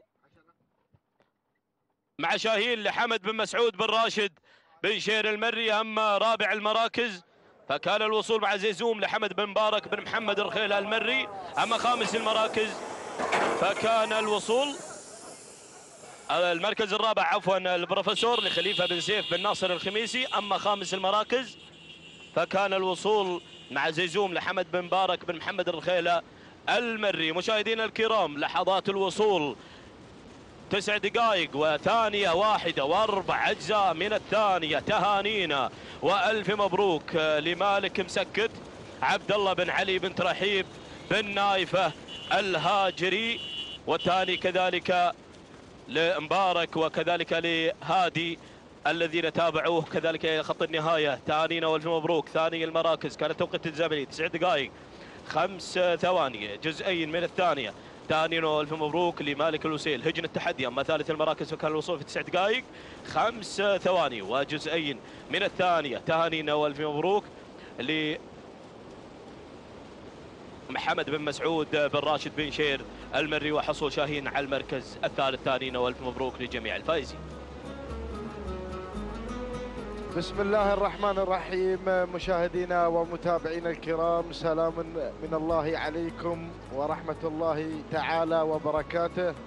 ينطلق هذا الشوط، شوط 11 ضمن تحديات منافسات سن الجذاع في هذا المساء الجميل. تابعنا أشواط الرموز وأشواط الفترة المسائية التي حضرت في هذا اليوم ضمن مهرجان سيف أمير البلاد المفدى حفظه الله ورعاه من كل سوء ومكروه. ينطلق هذا الشوط وجائزة نيسان بترول ستيشن تنتظر الفائز بالمركز الأول. شوط خاص للأبكار. نتابع مقدمة هذا الشوط الصباحية لمبارك بن محمد بن فراج العجمي يقدم الصباحية على المركز الأول، بينما النقلة مباشرة إلى الشهنية في ثاني المراكز للسيد خالد بن حمد بن علي آل بريص المري يحتل المركز الثالث، بينما النقلة مباشرة مشاهدينا الكرام من خلال تواجد الذيبة لدلبج بن راشد بن صالح الجربوع المري مع ثالث المراكز والمركز الرابع. المركز الرابع نتابع المتدخلة في هذه اللحظات الدوحة لإبراهيم بن سعيد بن عبد الله بن سعيد الكعبي يحتل المركز الرابع، وخامس المراكز رشيدة لجار الله بن حمد بن محمد بن عقيل المري. هذه نتيجة مشاهدينا الأعزاء للمراكز الخمسة الأولى في هذه الانطلاقة المميزة. نعود مباشرة مع الصباحية القادمة من دولة الكويت الشقيقة للمشاركة هنا في هذا المهرجان الكبير. مرحبا بالضيوف. هذا هو شعار مبارك بن محمد بن فراج العجمي يقدم الصباحية على البداية، بينما المركز الثاني الشهنية للسيد خالد بن حمد بن علي آل بريص المري مع ثاني المراكز. وثالث التحديات أجد في هذه اللحظة الدوحة إبراهيم بن سعيد بن عبد الله بن سعيد الكعبي يحتل المركز الثالث. ورابع التحديات أرى المتابعة من قبل الذيبة لدلبج بن راشد بن صالح الجربوع المري. وخامس المراكز رشيدة، هذه الرشيدة بإنجازاتها الكبيرة وبانطلاقاتها المميزة لجار الله بن حمد بن محمد بن عقيل النابت المري. هذه النتيجة مشاهدينا الكرام للمراكز الخمسة الأولى، وهناك أسماء لم يحن موعد تواجدها في عالم الإذاعة، لكن نعود إلى البداية. نعود مشاهدينا الأعزاء إلى الدوحة لإبراهيم بن سعيد بن عبد الله بن سعيد الكعبي، وثاني المراكز من الجانب الآخر شعار الزعبي القادم مع جزلة. هذه جزلة مشاهدينا الأعزاء تتسلل من مركز إلى مركز واخترقت حاجز المراكز الخمس الأولى وغيرت في هذه اللحظات إلى أول المراكز بشعار الزعبي راشد بن بطي بن محمد الحسنة المري. وثالث المراكز أرى الانطلاق من قبل الشهانية لخالد بن حمد بن علي آل بريص المري. وهنا المركز الرابع أرى المتابعة من قبل مشاهدي الأعزاء الذيبة لدلبج بن راشد بن صالح الجربوع المري يحتل المركز الرابع. وخامس المراكز الدوحة إبراهيم بن سعيد بن عبد الله بن سعيد الكعبي. هذه النتيجة مشاهدينا الكرام. قطعنا 3 كيلومترات، يتبقى 3 كيلومترات أخرى عن منافسة مميزة وتحدي جديد في هذه الانطلاقات المسائية ضمن مهرجان سيف أمير البلاد المفدى ختامي الشحانية لعام 2019. هذه الأسماء، هذه الشعارات، هذه أيضا أسماء قوية ومشاركة. أرى هناك شعارات قادمة لا محالة ما بعد المراكز الخمس الأولى، ولكن نعود إلى البداية، نعود إلى الصباحية لمبارك بن محمد بن فراج العجمي. استعاد موقعه الصحيح ويغير إلى المركز الأول على حساب جزلة لراشد بن بطي بن محمد الحسنى المري. كما نتابع مشاهدينا الأعزاء في الكادر الأعلى المركز الأول والثاني في موقع واحد، تحدي ثنائي في هذا الشوط. وهنا كذلك مشاهدينا الأعزاء الشهانية خالد بن حمد بن علي البريص المري لتصبح أيضا المعركة ثلاثية. وكذلك من تنضم في هذه اللحظة مشاهدينا الأعزاء قطنة تتصل بشعار السقيبة لأول إذاعة في هذا الشوط، يتدخل من عمق الميدان ليقدم لنا قطنة لصالح بن محمد بن صالح بن محمد الزقيبة المري. وخامس المراكز أتابع الذيبة دلبج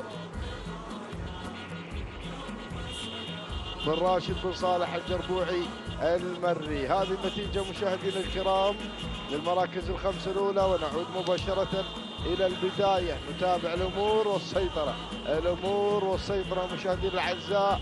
هنا المقدمة والصدارة مع الصباحية تنطلق في هذا التحدي، تنطلق في هذه الإثارة. الله يا الصباحية، ركز يا مالك الصباحية، رسمة قادمة وشعارات خطيرة. هنا الصباحية على الصدارة، مبارك بن محمد بن فراج العجمي، ولكن القادمة قطنة صالح بن محمد بن صالح بن محمد الزقيب المري في ثاني المراكز يقدم لنا قطنة. بينما المركز الثالث من الجانب الآخر جزلة راشد بن بطي بن محمد الحسنى المري. هذه النتيجة مشاهدي الأعزاء مع الثلاث المراكز الأولى.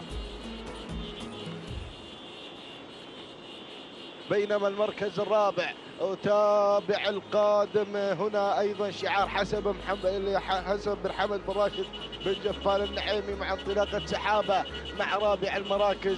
ولكن نتابع خامس المراكز الذيبة شعار الجربوعي، ولكن شعار هنا أيضا القادم في هذه اللحظات البرنس جار الله بن محمد بن عقيل المري مع رشيدة. هذه النتيجة مشاهدينا الكرام، نعود إلى البداية، نعود إلى المعركة الشحانية في هذا المساء الجميل. الله يا المقدمة، الله يا الصدارة، الله يا المقدمة. نتابع الصباحية لمبارك بن محمد بن فراج العجمي منذ انطلاقة الشوط وهي على الصدارة، ولكن جزلة مع الشرس. هنا من يتابع جزلة، هنا السيد راشد بن بطي بن محمد الحسنى المري مع ثاني المراكز، غير وبدل إلى الصدارة، انطلق مع المقدمة. ولكن رشيدة البرنس هنا بن عقيل القادم في هذه اللحظات. ولكن هنا نتابع كذلك قطنة صالح بن محمد بن صالح الزقيب المري، هذه المراكز المندفعة. ولكن جزلة يا الشرس مع البداية راشد بن بطي بن محمد الحسنى المري الزعبي. الله يا الزعبي، مشكور يا الزعبي على هذا الانطلاق. سلام يا الشرس، سلام على هذا الإبداع المسائي في هذا المهرجان الغالي. هذه جزلة مشاهدي الأعزاء تخطف الناموس المميز وتهدي مالكها راشد بن بطي بن محمد الحسنى المري بدون أي أوامر ولا تعليمات. العصا في الابطان تسلم على الغارب الأصيل. سلام يا الشرس، سلام يا المغامر. كذلك مشاهدي الأعزاء تهنئة للجنوبي على هذا الانطلاق المميز، تهانينا والناموس لراشد بن بطي بن محمد الحسنى المري بدون أي أوامر ولا تعليمات. المركز الثاني الصباحية لمبارك بن محمد بن فراج العجمي. المركز الثالث وصلت الدوحة لإبراهيم بن سعيد بن عبد الله بن سعيد الكعبي. المركز الرابع وصلت في مشاهدينا الكرام قطنة لصالح بن محمد بن صالح الزقيب المري. المركز الخامس وصلت فيه الذيبة بدليج بن راشد بن صالح الجربوعي المري. إذا مشاهدي الأعزاء تهانينا وناموس مرة أخرى لمالك جزلة راشد بن بطي بن محمد الحسنى المري على هذا الفوز. ومشكور الجنوبي من قدم جزله في هذا التحدي الكبير. محمد بن سالم الزعبي تهانينا والناموس على فوز جزله بالتوقيت المميز 9 دقائق بدون ثواني و5 أجزاء من الثاني، تهانينا والناموس. بينما المركز الثاني وصلت فيه مشاهدينا الكرام الصباحيه المبارك بن محمد بن فراج العجمي، قدمت اداء وعرض يشكر عليه 9 دقائق وثانيتين و4 أجزاء من الثاني، تهانينا والناموس. بينما المركز الثالث حلت فيه مشاهدينا الكرام الدوحه الابراهيم بن سعيد بن عبد الله بن سعيد الكعبي، والتوقيت الزمني 9 دقائق 6 ثواني و4 أجزاء من الثانيه، تهانينا والناموس لجميع الفائزين.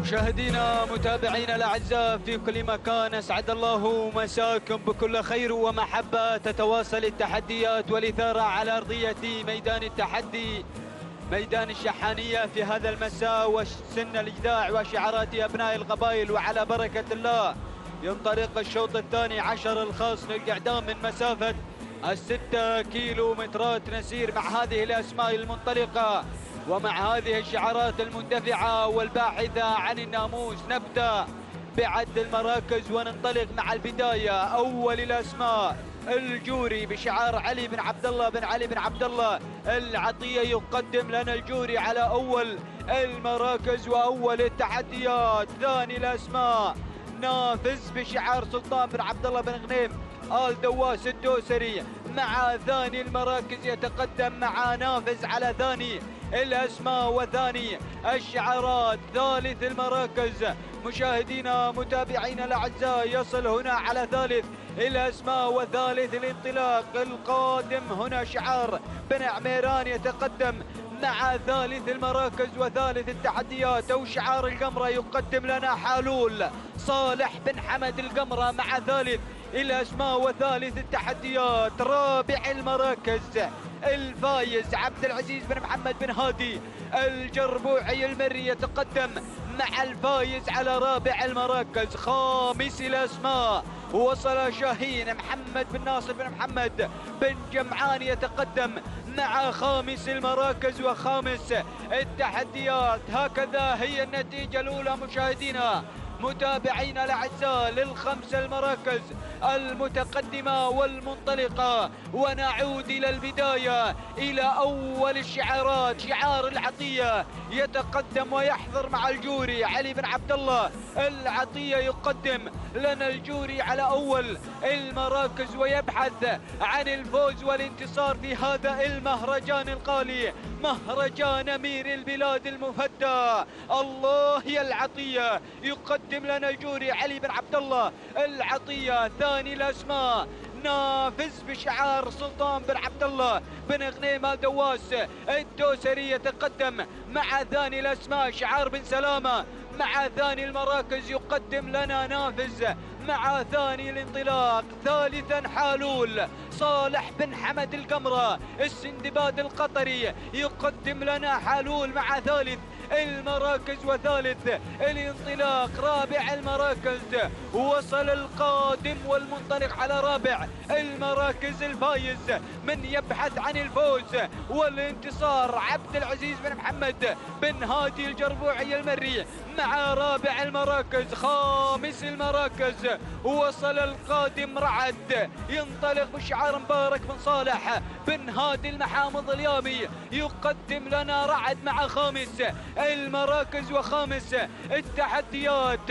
ها هي النتيجة الثانية مشاهدينا متابعينا الأعزاء. نصل إلى منتصف المسافة 3 كيلومترات تنقضي ويتبقى لنا 3 كيلومترات أخيرة وخطيرة. هنا التنافس والتحدي على أرضية ميدان التحدي، ميدان الشحانية. نعود مع البداية، الجوري مع المقدمة علي بن عبد الله بن علي بن عبد الله العطية يقدم لنا الانطلاق المميز مع الجوري على رأس حربة هذا الشوط. ثاني الأسماء الاسم القادم وصل نافذ على ثاني الاسماء بشعار سلطان بن عبد الله بن غنيم آل دواس الدوسري مع ثاني المراكز وثاني التحديات. ثالث المراكز السندباد القطري يقدم لنا حالول صالح بن حمد القمرة مع ثالث الاسماء وثالث التحديات. رابع المراكز يتقدم شعار الجربوعي مع الفايز عبد العزيز بن محمد بن هادي الجربوعي المري. ورعد قادم ينطلق مع خامس المراكز أبناء المملكة وأبناء نجران يتقدمون مع رعد. مبارك بن صالح بن هادي اليامي شعار بكشان يتقدم من مركز إلى مركز يقدم لنا رعد على خامس الأسماء. أرى أسماء وشعارات خلف دائرة النداء والإذاعة قادمة من الصفوف الخلفية، قادمة من أجل الفوز ومن أجل الانتصار. بدأنا بالمنعطف ما قبل الأخير إلى الفوز وإلى الانتصار وإلى النيسان. بترول ستيشن العطية يقدم لنا الجوري مع أول الأسماء. الجوري علي بن عبد الله العطية مع أول التحديات. ثاني الأسماء نافذ سلطان بن عبد الله بن غنيم آل دواس الدوسري شعار بن سلامة ينطلق مع ثاني المراكز. ثالثا وصل رعد مبارك بن صالح بن هادي المحامض اليامي يقدم لنا رعد مع رابع المراكز أو ثالث المراكز. رابع الأسماء حالول صالح بن حمد القمرة يتقدم السندباد القطري مع رابع المراكز. بن مهيرة قادم مع مروح سالم بن سعيد بن محمد الجربوعي. ولكن البداية العطية من بداية الانطلاق حتى هذه اللحظات على المقدمة والصدارة مستلم زمام الأمور يقدم لنا الجوري علي بن عبد الله بن علي بن عبد الله العطية. ثاني الأسماء الله يا نافذ سلطان بن عبد الله بن غنيم آل دواس الدوسري. رعد قادم مع ثالث المراكز مبارك بن صالح المحامض اليامي والجربوعي مع الفايز والقمرة مع حالول. الكيلومتر الأخير الكيلو الخطير بدأ الانطلاق من قبل شعار العطية يقدم لنا الجوري مع البداية. الجوري مع التحدي الأول علي بن عبد الله العطية. رعد ثاني الأسماء مبارك بن صالح المحامض اليامي. ثالث الأسماء الفايز عبد العزيز بن محمد بن هادي الجربوعي. الله الله الله النيسان بترول ستيشن العطية بطشان قادم الجربوعي قادم بن مهيرة. ولكن البداية الجوري مع الانطلاق الأول مع التحدي الأول. الجوري مع الانطلاق الأول. رعد قادم رعد مبارك بن صالح بن هادي المحامض اليامي. الفايز عبد العزيز بن محمد بن هادي الجربوعي. ولكن رعد مع البداية مع الفوز والانتصار. أبناء المملكة أبناء نجران ينطلقون مع رعد. الفايز يحاول اللحظات الأخيرة نيسان بترول ستيشن. رعد الفايز القادم هنا لهوب. ولكن رعد الفايز رعد مع الفوز مع الانتصار. الفايز يحاول الله رعد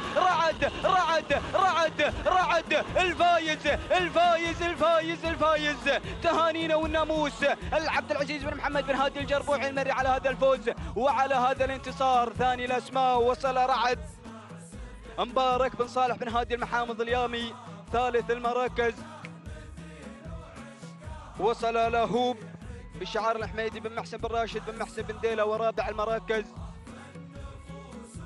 نافذ بشعار سلطان بن عبد الله بن غنيم آل دواس الدوسري. وخامس المراكز وصل إدخان عبد الله بن ناصر بن منصور الشهواني الهاجري. مشاهدينا ومتابعينا الأعزاء هكذا هي التحديات والمنافسة على أرضية ميدان التحدي. على خط النهاية كان ما بين رعد والفايز. تهانينا والناموس لمالك الفايز. التوقيت الزمني راح الوصول إلى خط النهاية 9 دقائق 5 ثواني 7 أجزاء من الثانية. تهانينا والناموس العبد العزيز بن محمد بن هادي الجربوعي المري على هذا الفوز والانتصار. ثانيا وصل رعد. التوقيت الزمني 9 دقائق 6 ثواني جزئين من الثانية. تهانينا والناموس لمبارك بن صالح بن هادي المحامض اليامي. وثالث المراكز وصل لهوب بتوقيت زمني ومقداره 9 دقائق 6 ثواني 4 أجزاء من الثانية. تهانينا والناموس للحميدي بن محسن بن راشد بن ديلة. فتهانينا والناموس لجميع الفائزين.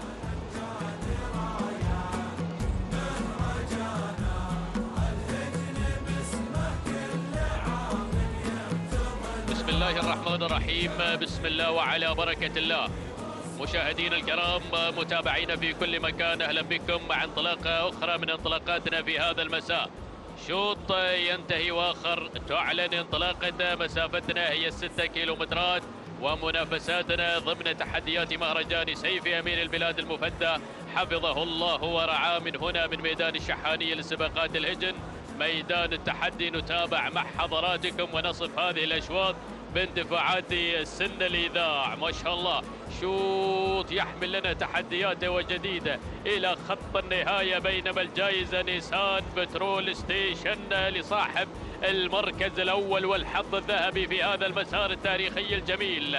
نبدأ مع مقدمة شوط لنتابع مسار المركز الأول والصدارة على البداية ومقدمة شوط. هذه منيفة في مقدمة شوط. الخليفة بن حمد بن خليفة العطية من يقدم منيفة في المركز الأول، أول الأسماء المندفعة في مسار وتحديات هذا الشوط. النقلة مع المركز الثاني وصلت غنايم على ثاني المراكز. سعود بن جابر بن سالم بن خجيم العذبة من يقدم لنا غنايم على المركز الثاني، بينما في ثالث المراكز وصول في هذه اللحظات من شعار الهديفي مع خداعة. بدأ يتقدم في هذه اللحظة حمد بن غانم بن سلطان الهديفي من يقدم لنا شعاره على مستوى المركز الثالث. نقله إلى رابع المراكز، وفي المركز الرابع الشاهينية متواجدة في هذا المسار الجميل محمد بن سلمان بن ناصر الرشيدي من يقدم لنا الشاهينية، أو محمد بن سليمان بن ناصر الرشيدي قادمة على المركز الرابع في هذه اللحظة، قادمة من السلطنة للمشاركة في هذا المهرجان السنوي الكبير. بينما النقلة مع المركز الخامس لنتابع المركز الخامس وصول من غاية في هذه اللحظة لنايف بن هزاع بن محمد النايفة الهاجري يتقدم مع غاية على المركز الخامس. هذه نتيجتنا للخمس المراكز المتقدمة في هذا الشوط المندفعة في أول ندى على مدى 6 كيلومترات. بينما خلف دائرة الندى هناك شعارات قادمة، أسماء قادمة مشاهدينا الأعزاء لم يحل دخولها إلى محور الخمس المراكز المذاعة. نتابع مع حضراتكم أيها الإخوة الكرام هذه المسيرة التي تسير هنا بين جنبات ميدان التحدي ميدان الشحانية لسباقات الهجن في أغلى المهرجانات، وفي أمسية تحمل لنا مزيد من الإثارة والتحدي والتشويق في عالم سرعة الأصايل وتحديات الهجن. عودة إلى مقدمة الشوط. منيفة في المكان النايف، في المكان العالي، في المكان المطلوب أيضا من كل الأخوة المشاركين. خليفة بن حمد بن خليفة العطية من يقدم منيفة في المركز الأول والصدارة، بينما على المركز الثاني أو تابع مع ثاني المراكز غنايم لسعود بن جابر بن سالم بن خجيم العذبة من يقدم لنا غنايم على المركز الثاني. المركز الثالث بدأ شعار الهديفي يتقدم مع خداعة في هذه اللحظة. حمد بن غانم بن سلطان الهديفي يقدم لنا تحدياته على مستوى المركز الثالث، بينما في رابع المركز الرابع وتابع الوصول في هذه اللحظة وتابع شعار الرشيد القادم في هذه اللحظات على مستوى المركز الرابع. وصلت في هذه اللحظة وتقدمت الشاهينية محمد بن سليمان بن ناصر الرشيدي قادم على المركز الرابع، وبدأ يغير إلى ثالث المراكز قادم من السلطنة. أيضا هناك من محافظة أيضا الباطنة للمشاركة على أرضية هذا الميدان، وبالتحديد من ميدان وهرة. يلا يا رشيدي، أبناء ميدان وهرة يطالبونك بسلام في هذا المهرجان. ناخذ اللي في المركز الخامس. في المركز الخامس وصلت غاية لنايف بن هزاع بن محمد بن نايف الهاجري. هذه نتيجتنا مع الخمس المراكز المتقدمة في هذا الشوط. ما شاء الله، لكن الشعارات بدأت تختلف، الأسماء بدأت تسرع مشاهدينا الأعزاء، الجميع هنا متنبه لكل الحركات في مسار الشوط، يبغى الناموس والانتصار. السيارة الفاخرة نيسان بترول ستيشن مقدمة لصاحب المركز الأول، تمنياتنا بالتوفيق لكل الأسماء المتقدمة، ولكن العطية لا زال مع منيفة في مقدمة الشوط. يلا يا المغامر سعيد بن بطل الزعبي الذي يقدم لنا منيفة في مقدمة الشوط بشعار خليفة بن حمد بن خليفة. العطية وفي المركز الثاني غنايم لسعود بن جابر بن سالم بن خجيم. المركز الثالث رشيدي بدأ يتحرك مع الشاهينية، محمد بن سليمان بن ناصر رشيدي. يلا يا المخضرم. المركز الرابع خداعة حمد بن غانم بن سلطان الهديفي. وفي المركز الخامس ناخذ اللي في المركز الخامس اللي وصلت في هذه اللحظة على خامس المراكز وصول من غاية لنايف بن هزاع بن محمد بن نايف قادم على المركز الخامس. هذه نتيجتنا للخمس المراكز والأسماء قادمة. الشعارات بدأت تندفع مشاهدينا الأعزاء نحو مركز الصدارة. ما شاء الله تبارك الرحمن. عودة إلى مقدمة الشوط منيفة لم تستسلم رغم الضغوطات القوية من كافة الشعارات المشاركة في هذا الشوط. والمنطلقة خليفة بن حمد بن خليفة العطية. من يقدم منيفة في المركز الأول؟ غنايم على المركز الثاني سعود بن جابر بن سالم بن خجيم العذبة. الشاهينية في المركز الثالث العايدة ملكية محمد بن سليمان بن ناصر الرشيدي. وفي المركز الرابع وصلت يودا في هذه اللحظة، وصل شعار الخيالين، بدأ يتقدم عبد الرحمن بن راشد بن محمد بن فهد الخاطر. يلا يا الخاطر. المركز الخامس تقدمت في هذه اللحظة خداعة لحمد بن غانم بن سلطان الهديفي على المركز الخامس. بدأت تغير إلى رابع المراكز. نقترب من لوحة الإعلان الأخير. الله الله الله الله الله الله. اشتدت المنافسة في هذا الشوط. الكيلومتر الأخير. يا سلام يا منيفة في مقدمة الشوط. صاحبة أول ندى لا زالت هنا مسيطرة والعصا في الابطان على الدفع الذاتي والأداء التلقائي في مقدمة الشوط. خليفة بن حمد بن خليفة العطية، ولكن الرشيدي قادم مع الشاهينية. ما شاء الله صاحبة الشداد الفضي في أيضا مهرجان الفليج هناك في السلطنة، يعني في رصيدها رمز. ما شاء الله يا رشيدي. الله يا سلام. لكن منيفة في مقدمة الشوط لم تستسلم رغم كل الضغوطات القوية. العصا في الابطال، دفعها ذاتي واداها تلقائي. خليفة بن حمد بن خليفة العطية المغامر أيضا يقف خلف هذا الشعار. منيفة في مقدمة الشوط في رصيدها سيارتين، وفي مهرجان المؤسس وفي مهرجان الأمير الوالد. وها هي في هذا المساء تؤكد الحضور مع هذا المهرجان الغالي. يا سلام يا سلام يا سلام. منيفة في مقدمة الشوط مع السيارة. خليفة بن حمد بن خليفة العطية تنتصر في هذا المسار في هذا التحدي الجميل مع الأمتار الذهبية وعصاتها في الابطال. سعيد بن بطل الزعبي يتابعها المغامر مشكور على هذه المتابعة المميزة. منيفة صاحبة السيارة تهانينا والناموس الخليفة بن حمد بن خليفة العطية. المركز الثاني من وصلت مشاهدينا الشاهينية محمد بن سليمان بن ناصر الرشيدي. المركز الثالث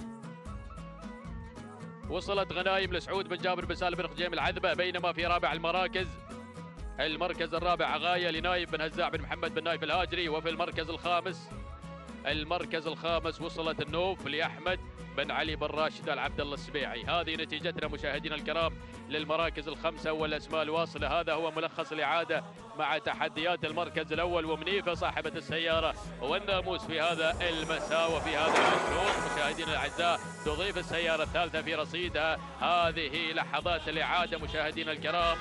التوقيت الزمني هو 8 دقائق 58 ثانية 4 أجزاء من الثواني توقيت منيفة بدون أي تعليمات تصل إلى خط النهاية مع هذا التوقيت المميز. بينما المركز الثاني وصلت الشاهينية على ثاني المراكز توقيتها الزمني هو 8 دقائق 59 ثانية 7 أجزاء من الثواني. نهني محمد بن سليمان بن ناصر الرشيدي على فوز الشاهينية بالمركز الثاني. وفي ثالث المراكز وصلت غنايم مشاهدينا الأعزاء التوقيت الزمني 9 دقائق 4 ثواني 9 أجزاء من الثواني. تهانينا لسعود بن جابر بن سالم بن خجيم العذبة.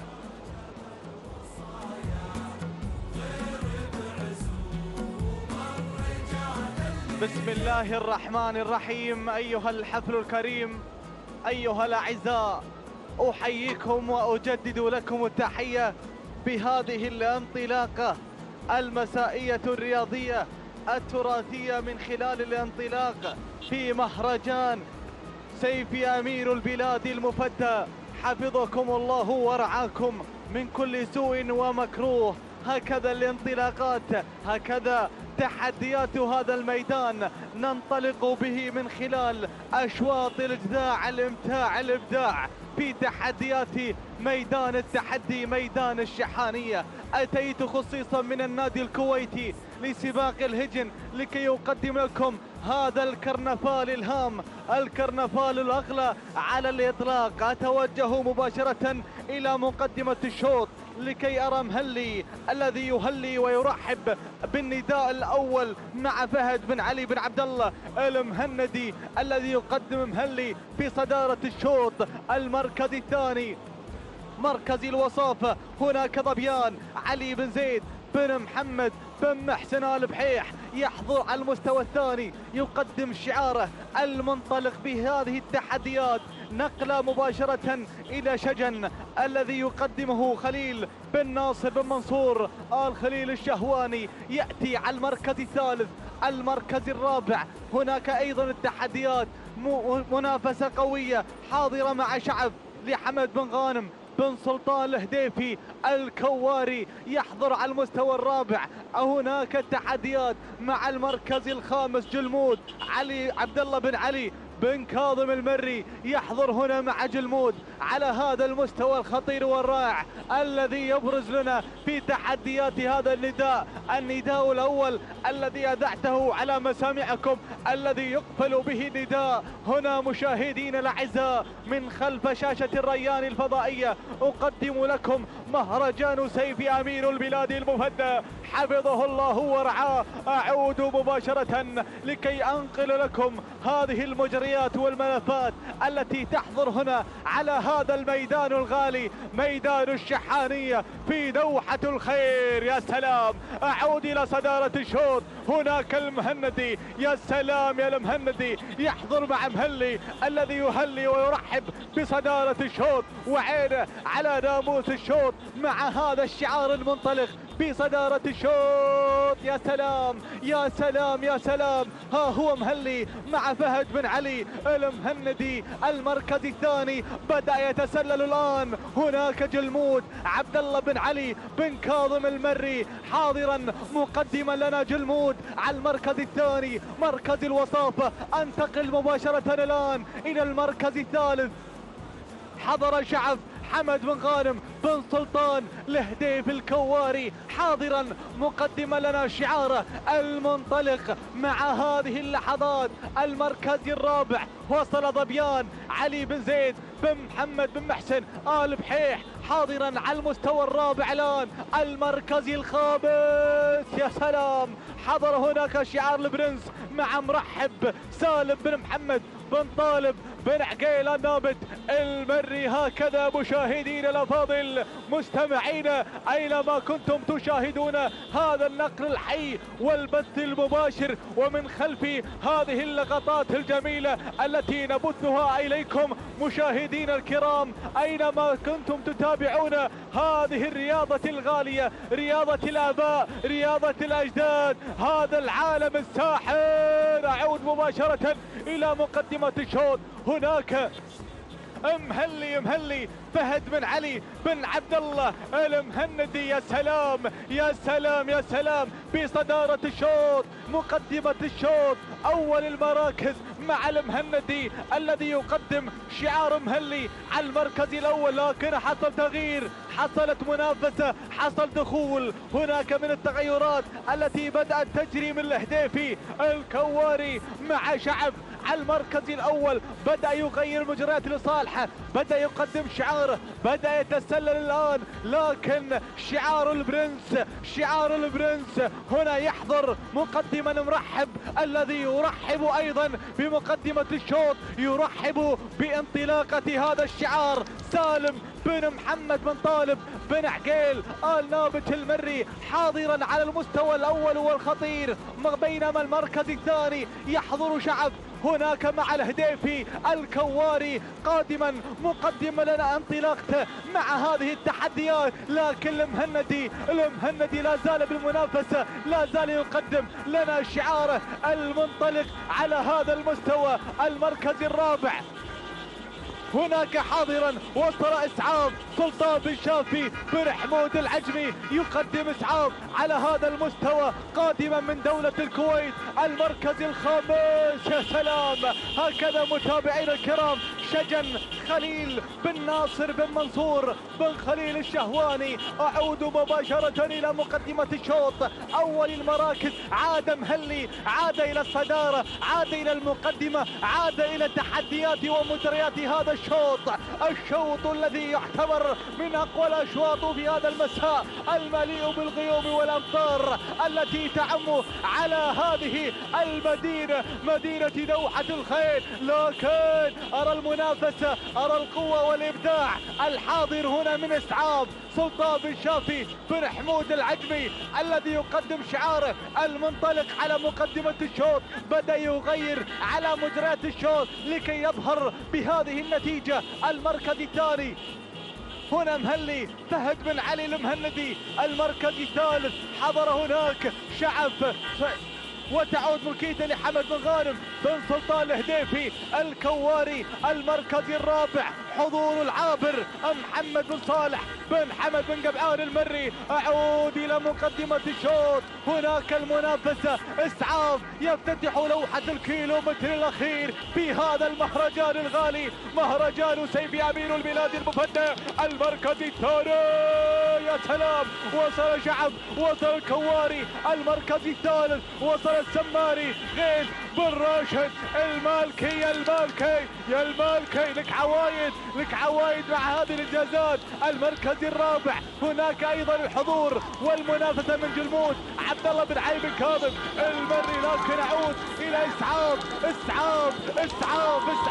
سلطان بن شافي بن حمود. المركز الثاني وصل السماري، وصل المالكي. لا تمالك اعصابك يا المالكي، الله، السياره بالانتظار. المركز الثاني، يا سلام، حضر الكواري، حضر الهديفي على مجريات هذا الشوط، يغير مجريات لصالحه، يقدم لنا هذه الانطلاقه. شعب على المركز الاول، شعب على الصداره، شعب مع سلطان حمد بن غانم بن سلطان الهديفي الكواري. سلام الهديفي، سلام هذا الشعار، سلام معيذر، سلام، تهانينا والف مبروك على حصول شعب على المركز الاول، والسيد حمد بن غانم بن سلطان الهديفي المركز الثاني، سماري والشعار المالكي المركز الثالث، حضر به العابر لمحمد بن صالح المري المركز الرابع، جلمود لعبد الله بن علي بن كاظم المركز الخامس، حضر به اسعاف لسلطان بن شافي بن حمود العجمي. تهانينا والف مبروك للسيد حمد بن غانم بن سلطان الهديفي الكواري الذي حقق الانجاز مع جائزة هذا الشوط نيسان باترول ستيشن. بالفعل حقق هذا الانجاز شعب على المركز الاول وبتوقيت زمني ومقداره 8 دقائق و58 ثانية و8 أجزاء من الثانية. المركز الثاني وصل سماري والشعار المالكي غيث بن راشد وتوقيت زمني ومقداره 9 دقائق و3 أجزاء من الثانية بالوفاء والتمام. المركز الثالث حضر به ايضا العابر لمحمد بن صالح المري وبتوقيت زمني ومقداره 9 دقائق و5 أجزاء من الثانية. تهانينا لجميع الفائزين.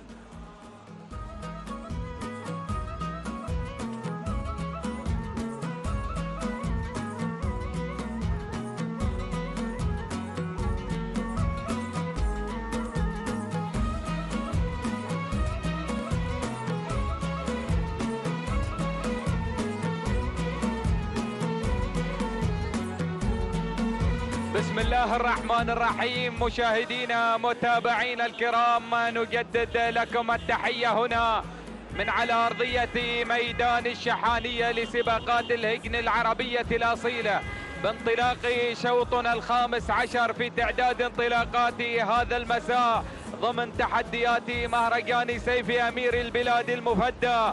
هذا الشوط مخصص لسن الإذاعة الأبكار، ومسافتنا مسافة 6 كيلومترات، والجائزة نيسان بترول ستيشن مرصود للفايز بالمركز الأول. مباشرة نذهب إلى عمق الميدان للتعرف على الاسم المندفع منذ بداية الشوط. وتابع هنا الشحانية من تفتتح الإذاعة محمد بن راشد بن محمد بن كخان النابت، من يقدم هنا انطلاقة الشحانية في أولى التحديات. المركز الثاني أشاهد وأتابع الذهيبة خالد بن سيف بن فهد آل سيف الخيارين، من يتابع انطلاقة الذهيبة في ثاني المراكز. والمركز الثالث الوجود يأتينا من نوايد، يقدم لنا نوايد سلطان بن سالم بن خجيمة العذبة، من يقدم انطلاقة نوايد مع مستوى ثالث المراكز. والمركز الرابع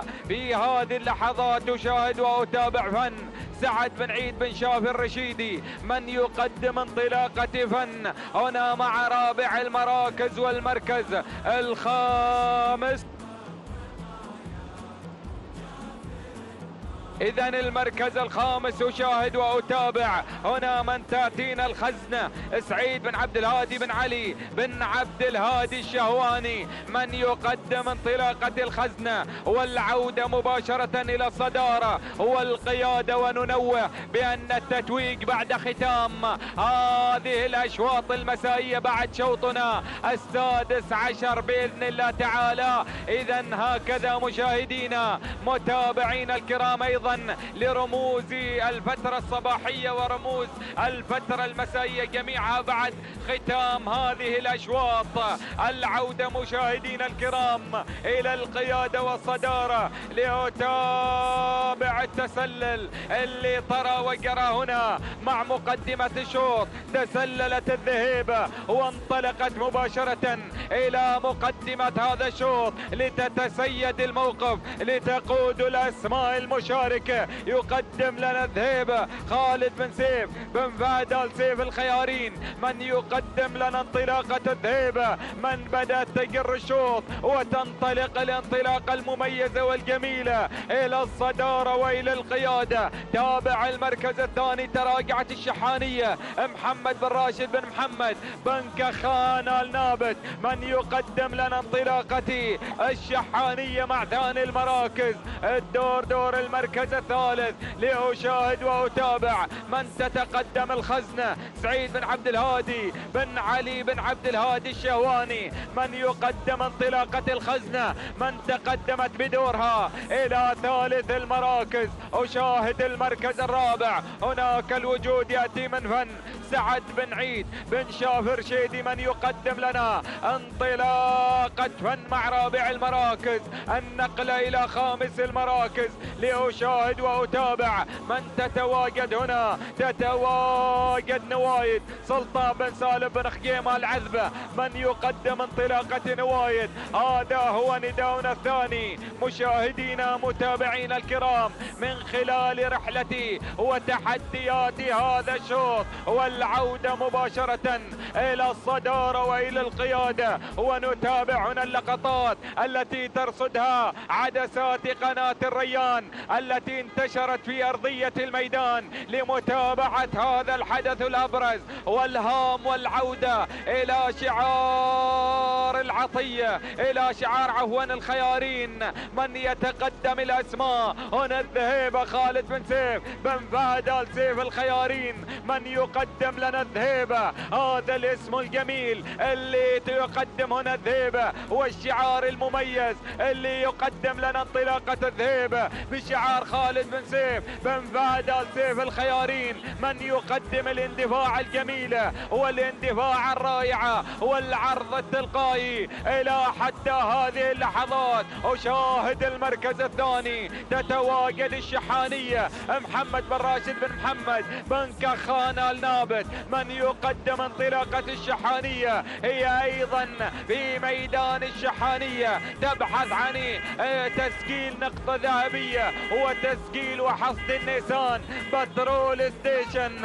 أعود إلى ثالث المراكز لأشاهد وأتابع الخزنة سعيد بن عبد الهادي بن علي بن عبد الهادي الشهواني. من يقدم انطلاقة الخزنة إلا انتقلت إلى ثالث المراكز. أشاهد الدخول من شعار الممثل الدائم للسلطنة. وصلت سقطرى بشعار محمود بن محمد بن سالم الوهيبي البروفيسور. من يقدم لنا انطلاقة سقطرى القادمة في رابع المراكز والمركز الخامس. أشاهد وأتابع خامس المراكز.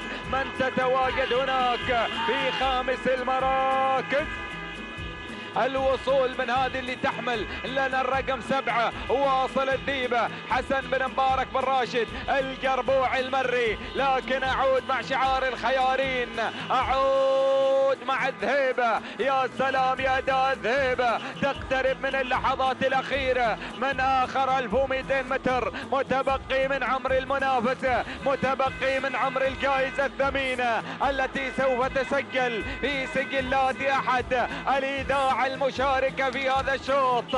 الكيلومتر الأخير خلاص بدينا نهبط في الهبوط التدريجي في مدرج النيسان، في مدرج الناموس. يا سلام يا سلام يا سلام، شعار الخيارين لا زال محتفظ بالقيادة والصدارة عن طريق الذهيبة خالد بن سيف بن بعد آل سيف الخيارين. من يقدم الذهيبة بن كخان قادم مع المستوى الثاني، يقدم انطلاقة الشحينية محمد بن راشد بن محمد بن كخان آل نابت. وصل لبروفيسور، يقدم انطلاقة سقطرى، يقدم انطلاقة سقطرى محمود بن محمد بن سالم الوهيبي. الوصول الآخر من الذيبة حسن بن مبارك بن راشد القربوع المري. لكن أعود مع شعار الخيارين. يا سلام يا الذهيبة، الذهيبة تقترب من اللحظات الأخيرة، تقترب من اللحظات المثيرة. إذا الذهيبة بشعار خالد بن سيف بن فهد آل سيف الخيارين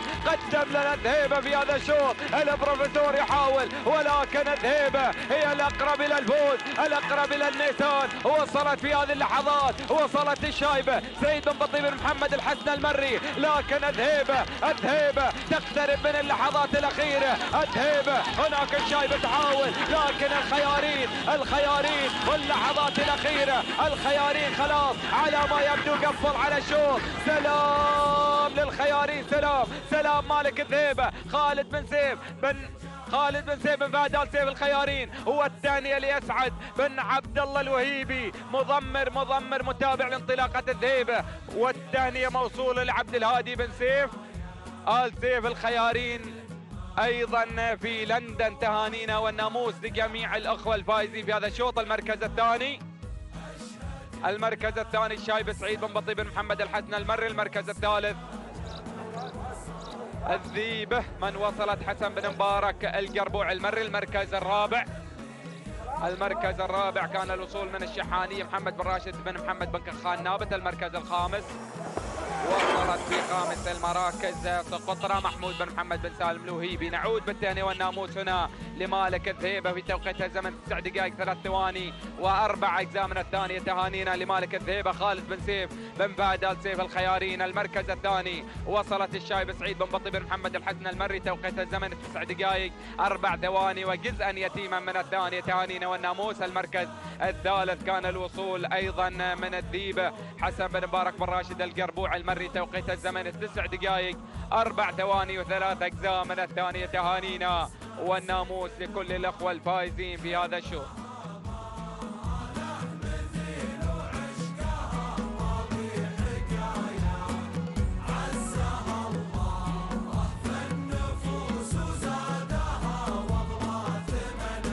بسم الله الرحمن الرحيم. أيها الحفل الكريم، مشاهدينا متابعينا الكرام، أسعد الله مساكم وجميع أوقاتكم بكل خير ومحبة وسلام. نجدد لكم اللقاء والتحية من أرضية ميدان التحدي لسباقات الهجن العربية الأصيلة. وفي ختام هذه الأشواط المسائية المميزة التي حملت لنا أيضا الرموز والجوائز العينية القيمة، نسير مع شوط الختام. وأيضا مشاهدينا الكرام ننوه على أن التتويج سوف يكون بعد نهاية شوط الختام. إذا مشاهدينا الكرام متابعينا الأفاضل، نسير مع هذه الأسماء والشعارات المميزة الحاضرة والمنطلقة في مسار وتحديات هذا الشوط. ونذكر أيضا جائزة هذا الشوط نيسان بترول ستيشن رصدت للفايز بالمركز الأول مباشرة مع البداية مع المركز الأول مع مزون جار الله بن عبد الله بن سعيد بن محمد البخيت، من يقدم لنا أيضا انطلاقة مزون مع البداية مع المركز الأول. بينما أتابع المركز الثاني شعار البرنس من يحضر مع ثاني التحديات ويقدم لنا الماجدة هنا جار الله بن صالح بن جار الله بن عقيل، من ياتي مع المركز الثاني. المركز الثالث وصول وتقدم من فخر ثلاب بن راشد بن ثلاب بن جليميد الهاجري مع المركز الثالث. ولكن ميمنة الميدان وصول من شعر بالعرج مقدما لنا أيضا هنا الشرود صالح بن مبارك بن راشد الجربوعي المري المركز الخامس. وتابع التقدم من راهية مبارك بن سعد بن جابر آل نابت المري، من ياتينا مع خامس التحديات. هكذا هي الأسماء الخمسة الأولى المنطلقة في مسار وتحديات هذا الشوط. لكن نعود مع الصدارة مشاهدينا متابعينا الكرام، نعود مع البداية، نعود مع شعار البخيت من يقدم لنا مزون مع الصدارة مع المركز الأول جار الله بن عبد الله بن سعيد بن محمد البخيت، من يقدم لنا شعاره المتميز مع البداية مع المركز الأول. بينما ثاني التحديات أرى القدوم والوصول مع المركز الثاني مشاهدينا الكرام. هنا من يتقدم الماجدة تتقدم بشعار جار الله بن صالح بن جار الله بن عقيل، من ياتي مع ثاني التحديات والمركز الثالث. أرى الوصول والتقدم أيضا في هذه اللحظات، الوصول من الهلالية لعبد الهادي بن سعيد بن علي الغفراني المري يصل مع المركز الثالث. المركز الرابع شعار بالعرج يقدم لنا الشرود صالح بن مبارك بن راشد الجربوعي المري. المركز الخامس وصول وتقدم أيضا من راهي المبارك بن سعد بن جابر آل نابت المري، من ياتي ويقدم لنا شعاره مع المركز الخامس. هكذا هي الأسماء ونداؤنا الثاني للخمسة الأسماء الأولى، ولكن شعارات وأسماء كبيرة تشارك في هذا الشوط هناك خلف الدائرة الإعلامية. لكن عودة مع الصدارة، نعود مع المركز الأول مع البداية مع شعار البخيت يقدم لنا مزون جار الله بن عبد الله بن سعيد بن محمد البخيت، يقدم لنا تحدياته المميزة مع انطلاقة مزون مع المركز الأول. بينما أتابع ثاني التحديات الوصول القدوم من الماجدة لجار الله بن صالح بن جار الله بن عقيل، من ياتي مع ثاني التحديات المركز الثالث. أتابع شعار الغفراني مع الهلالية عبد الهادي بن سعيد بن علي الغفراني المري. والمركز الرابع وصول من شعار بالعرج مع هنا أيضا الدخول الشرود صالح بن مبارك بن راشد الجربوعي. ووصل شعار الجريان مقدما لنا السدرية خليفة بن حمد بن خليفة العطية يصل بتحدياته المثيرة والمميزة. ووصل أيضا بن حلفان يقدم لنا أحد الأسماء، ووصل هنا يقدم لنا مجنى علي بن حمد بن علي البريس البري. وأيضا وصول من شعار ممثل السلطنة الدايم يصل مع الفائزة محمود بن محمد بن سالم الوهيبي. ولكن عودة مع البداية مع المركز الأول مع الصدارة شعار البرنس، من يقدم لنا أيضا هنا الماجدة مع البداية مع المركز الأول وصدارة هذا الشوط جار الله بن صالح بن جار الله بن عقيل مع المركز الأول. لكن بن حلفان يخطف المركز الأول مع مجنى علي بن حمد بن علي البريس المري. وبالعرج قادم أيضا مع الشرود صالح بن مبارك بن راشد الجربوعي المري. والمركز الرابع هناك وصول أيضا من الفائزة محمود بن محمد بن سالم الوهيبي. وخامسا شعار أيضا السدرية خليفة بن حمد بن خليفة العطية يقدم لنا السدرية مع المركز الخامس. عودة مع الصدارة، عودة مع المركز الأول مع البداية. يا سلام، هناك مجنى مع الصدارة، مجنى من تقود المسيرة، مسيرة الأصايل في هذا الانطلاق مع ختام هذه الأشواط المسائية. إذا مجنى مع البداية بشعارها المميز علي بن حمد بن علي البريس المري، من يقدم لنا شعاره مع البداية. بينما المركز الثاني الماجدة جار الله بن صالح بن جار الله بن عقيل من ياتي مع المركز الثاني. المركز الثالث الشروط صالح بن مبارك بن راشد الجربوعي المري. والمركز الرابع وصول من الفايزة محمود بن محمد بن سالم الوهيبي. والمركز الخامس هنا تدخلت معزة، أول نداء لمعزة بشعار محمد بن سعيد بن الحول المري يصل في هذا المسار المميز والجميل ليقدم لنا شعاره مع المركز الخامس. لكن عودة مع البداية، عودة مع المركز الأول مع الصدارة. يا سلام، هناك مجنى مع البداية مع صدارة هذا الشوط. ركز يا بن حلفان مع البداية مع المركز الأول علي بن حمد بن علي البريص مع البداية مع المركز الأول من يقدم لنا مجنى. لكن هنا أيضا شعار البرنس حاضر مع الماقدة جار الله بن صالح بن جار الله بن عقيل وبالعرج يقدم هنا أيضا تحدياته المميزة مع الشروط. صالح بن مبارك بن راشد أيضا الجربوعي، ولكن رصد الوصول ووصلت راهي مبارك بن سعد بن جابر آل نابت المري يصل في هذا المسار المميز والجميل. وأيضا وصول من معزة محمد بن سعيد الحول المري. وأيضا وصلت هنا ثمينة عمر بن سالم بن حمد الهولي النعيمي يصل. لكن البداية الله يا سلام، البداية والمركز الأول هنا مع أيضا شعار بن حلفان يقدم لنا مجنى مع البداية علي بن حمد بن علي آل بريص المري 1200 ما تبقى عن السيارة النيسان بترول ستيشن هناك بالانتظار. لكن مجنى مع البداية، مجنى مع المركز الأول مع الصدارة بن حلفان من يتابع مجنى. لكن وصل شعار الجريان يقدم لنا أيضا أحد الأسماء المميزة السدرية خليفة بن حمد بن خليفة العطية بالعرج قادم مع الشروط. صالح بن مبارك بن راشد الجربوعي والمري يصل في هذا المسار المميز. وأيضا هنا راهية مبارك بن سعد بن جابر آل نابت المري المركز الخامس. وصلت هنا معزة شعار بالحول، لكن البداية بالعرج مع الشرود الله يا سلام. تابع هذا الأداء المميز والجميل.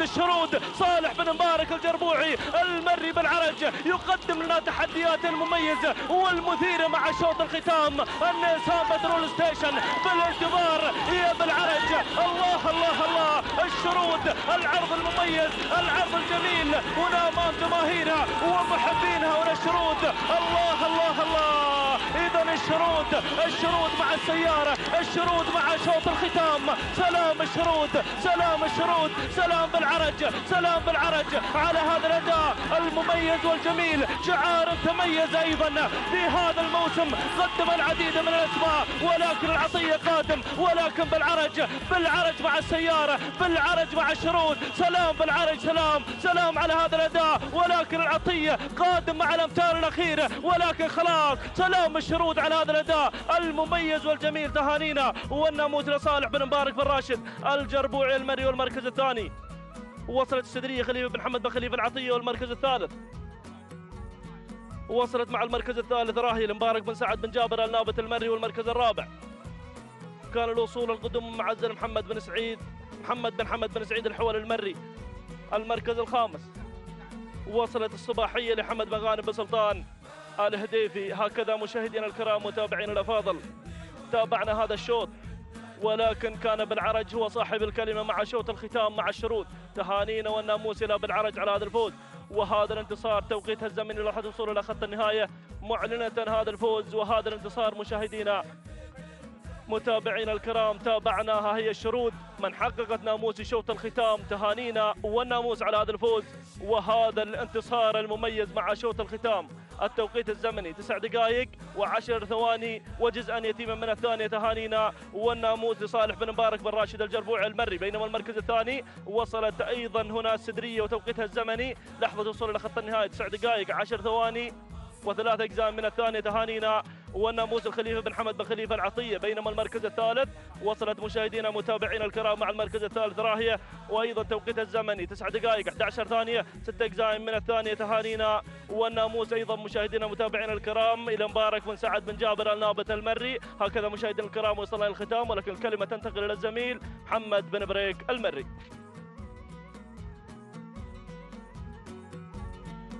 شكرا للزميل سعيد بن سالم المالكي. متواصلين مشاهدينا الأعزاء أيها الحفل الكريم في هذا النقل الحي وهذا النقل المباشر على الهواء مباشرة يأتيكم هذا النقل من هنا من أرضية ميدان الشحانية لسباقات الهجن العربية الأصيلة. يأتيكم هذا النقل على الهواء مباشرة عبر قناة الريان الفضائية وقنوات الدوري والكاس وقنوات التلفزة التي تنقل هذا الحدث الكبير وهذا الحدث الهام. تنقل هذا الحدث الهام وهو المهرجان السنوي لسباق الهجن العربية الأصيلة. هذا السباق الذي يقام على شرف سيف حضرة صاحب السمو الشيخ تميم بن حمد آل ثاني أمير البلاد المفدى يحفظه الله ويرعاه. في هذه الأثناء يظهر سعادة نائب رئيس اللجنة المنظمة لسباقات الهجن سعادة عبد الله بن محمد آل الشيخ الكواري ليكرم ويتوج الفائزين في هذا اليوم، خامس أيام هذا المهرجان، يوم تاريخي للفائزين وهو 3 من شهر إبريل لعام 2019، 27 من رجب لعام 1440 للهجرة. 6 مكرمين اليوم. الفترة الصباحية كانت مع أشواط الإنتاج وشلفة إجداع الإبكار الإنتاج مع حبوبة، ومبارك بن حمد بن ترحيب بن نايفة، وعبد الهادي بن حمد بن ترحيب بن نايفة، وسلطان بن حمد بن ترحيب بن نايفة. أهالي حبوبة من انتزعت الشلفة الفضية لإجداع الإبكار الإنتاج في الفترة الصباحية يستلمون الشلفة التي فازت بها حبوبة. تهانينا والناموس على هذا الفوز المستحق. وعبد الهادي بن حمد بن ترحيب بن نايفة يرفع الشلفة، شلفة حبوبة عاليا بعد أن استلمها من سعادة عبد الله بن محمد آل الشيخ الكواري أثناء تتويج الفائزين في أشواط الرموز. إذن الصور التذكارية واللقطات الجميلة التاريخية للتكريم بالفوز في مهرجان حضرة صاحب السمو الشيخ تميم بن حمد آل ثاني أمير البلاد المفدى. تهانينا والناموس لعبد الهادي بن حمد بن ترحيب بن نايفة على انتزاع شلفة إجداع الإبكار الإنتاج. أما الآن نأتي إلى خنجر القعدان الجداع الفائز به شاهين لعبد الله بن سعيد بن حمد الزعبي. تهانينا والناموس لمالك شاهين عبد الله بن سعيد بن حمد الزعبي، وبطي بن سعيد بن حمد الزعبي، وملاك شاهين على هذا الفوز. وسعادة عبد الله بن محمد آل الشيخ الكواري يتوج الآن عبد الله بن سعيد بن حمد الزعبي بالخنجر الفضي لإجداع القعدان. تهانينا والناموس. الجدير بالذكر بأن شاهين ينتزع الخنجر الثالث على التوالي بعد فوزه بهذا الخنجر في مهرجان المؤسس الشيخ جاسم بن محمد بن ثاني طيب الله ثراه. عاد أيضا في مهرجان حضرة صاحب السمو الأمير الوالد الشيخ حمد بن خليفة آل ثاني يحفظه الله ويرعاه لينتزع أيضا هذا الرمز الغالي، ويعود أيضا ليسجل الهاتريك في هذا المهرجان منتزعا أيضا الخنجر الفضي لإجداع القعدان الإنتاج. وبهذا الفوز يحتكر هذا الناموس. فتهانينا والناموس على فوز شاهين بالخنجر الفضي لإجداع القعدان الإنتاج. تهانينا والناموس على هذا الفوز المستحق. أما الآن نأتي إلى الفائزين بأشواط الفترة المسائية الليلة. وشلف الجداع البكار الشوط المفتوح كان مع مالك جرعة خليفة بن حمد بن خليفة العطية، ونيابة عن خليفة بن حمد العطية هذا هو علي الخذيري يستلم شلفة الجداع البكار الشوط المفتوح. شلفة جرعة من سعادة عبد الله بن محمد آل الشيخ الكواري، هذا هو علي الخذيري يستلم هذا الرمز الغالي في هذا المهرجان الغالي. شوط مفتوح. أيضا عدد من محبين هذا الشعار، شعار الجريان. تهانينا والناموس لخليفة بن حمد بن خليفة العطية على انتزاع جرعة للشلفة الجداع البكار المفتوح. أما الآن خنجر القعدان، خنجر مفتوح فاز به متعب لصالح بن حمد بوشريدة، هذا هو مالك متعب من خطف الخنجر الفضي للجداع القعدان المفتوح. تهانينا والناموس لصالح بن حمد بوشريدة. أيضا هزاع بن حمد بوشريدة وحمد بن صالح بوشريدة، وأيضا أبناء وأشقاء صالح بن حمد بوشريدة ملاك متعب من ينتزع هذا الخنجر المفتوح للجداع القعدان تهانينا والناموس على هذا الفوز المستحق لصالح بن حمد بوشريدة على هذا الفوز وهذا التميز في هذا المهرجان المميز. تهانينا يا بوشريدة على هذا الفوز، فوز متعب بالمركز الأول وبالخنجر الفضي لجداع القعدان. تهانينا والناموس. أشواط الإنتاج الشاهينية فازت بشلف الجداع البكار العمانيات. شاهينية مع مالكها جابر بن محمد بن راشد الجربوعي، وهذا هو سالم بن جابر بن جبران مضمر الشاهينية، ومبخوت بن محسن بن جبران، وجابر بن سالم بن جبران، وعدد من أبناء سالم بن جابر بن جبران. هذا هو مضمر الشاهينية، يستلم من سعادة عبد الله بن محمد آل الشيخ الكواري. ألف مبروك يا سالم بن جابر بن جبران. انتزاع الشاهينية لشلف الجداع البكار العمانيات. تهانينا والناموس على هذا الفوز المستحق، وهني جميع الفائزين في هذا المهرجان. تهانينا والناموس، تهانينا لكل الفائزين في صباح ومساء هذا اليوم. التهاني للجميع. وسالم بن جابر بن جبران يستلم الشلفة مع أبنائه وإخوانه في هذا المساء. تهانينا والناموس يا سالم بن جابر بن جبران. أما الآن آخر رموز صباح ومساء هذا اليوم. خنجر القعدان العمانيات فاز به غرياف، وناصر بن عبد الله بن أحمد المسند الأنيق مالك غرياف يختطف الخنجر الفضي للجداع القعدان العمانيات. تهانينا يا الأنيق على هذا الفوز. وسعادة عبد الله بن محمد آل الشيخ الكواري يتوج ويكرم ناصر بن عبد الله بن أحمد المسند على هذا الفوز، وأيضا محمود بن محمد بن سالم الوهيبي، وجانب من أبناء ناصر بن عبد الله المسند. تهانينا يا أبو عبد الله وسلام يا الخور سلام بهذا التتويج. مشاهدينا الأعزاء نصل إلى ختام تتويج الفائزين برموز هذا اليوم. 5 أيام المهرجان، 6 رموز شاهدناها على الهواء مباشرة. نشكر سعادة عبد الله بن محمد آل الشيخ الكواري على تتويج الفائزين، وأنقل الكلمة والميكروفون لزميلي وأخي سالم بن تامر القحطاني وضيوفه الكرام في الاستديو. نعم، شكرا للزميل محمد بن بريك المري، وكذلك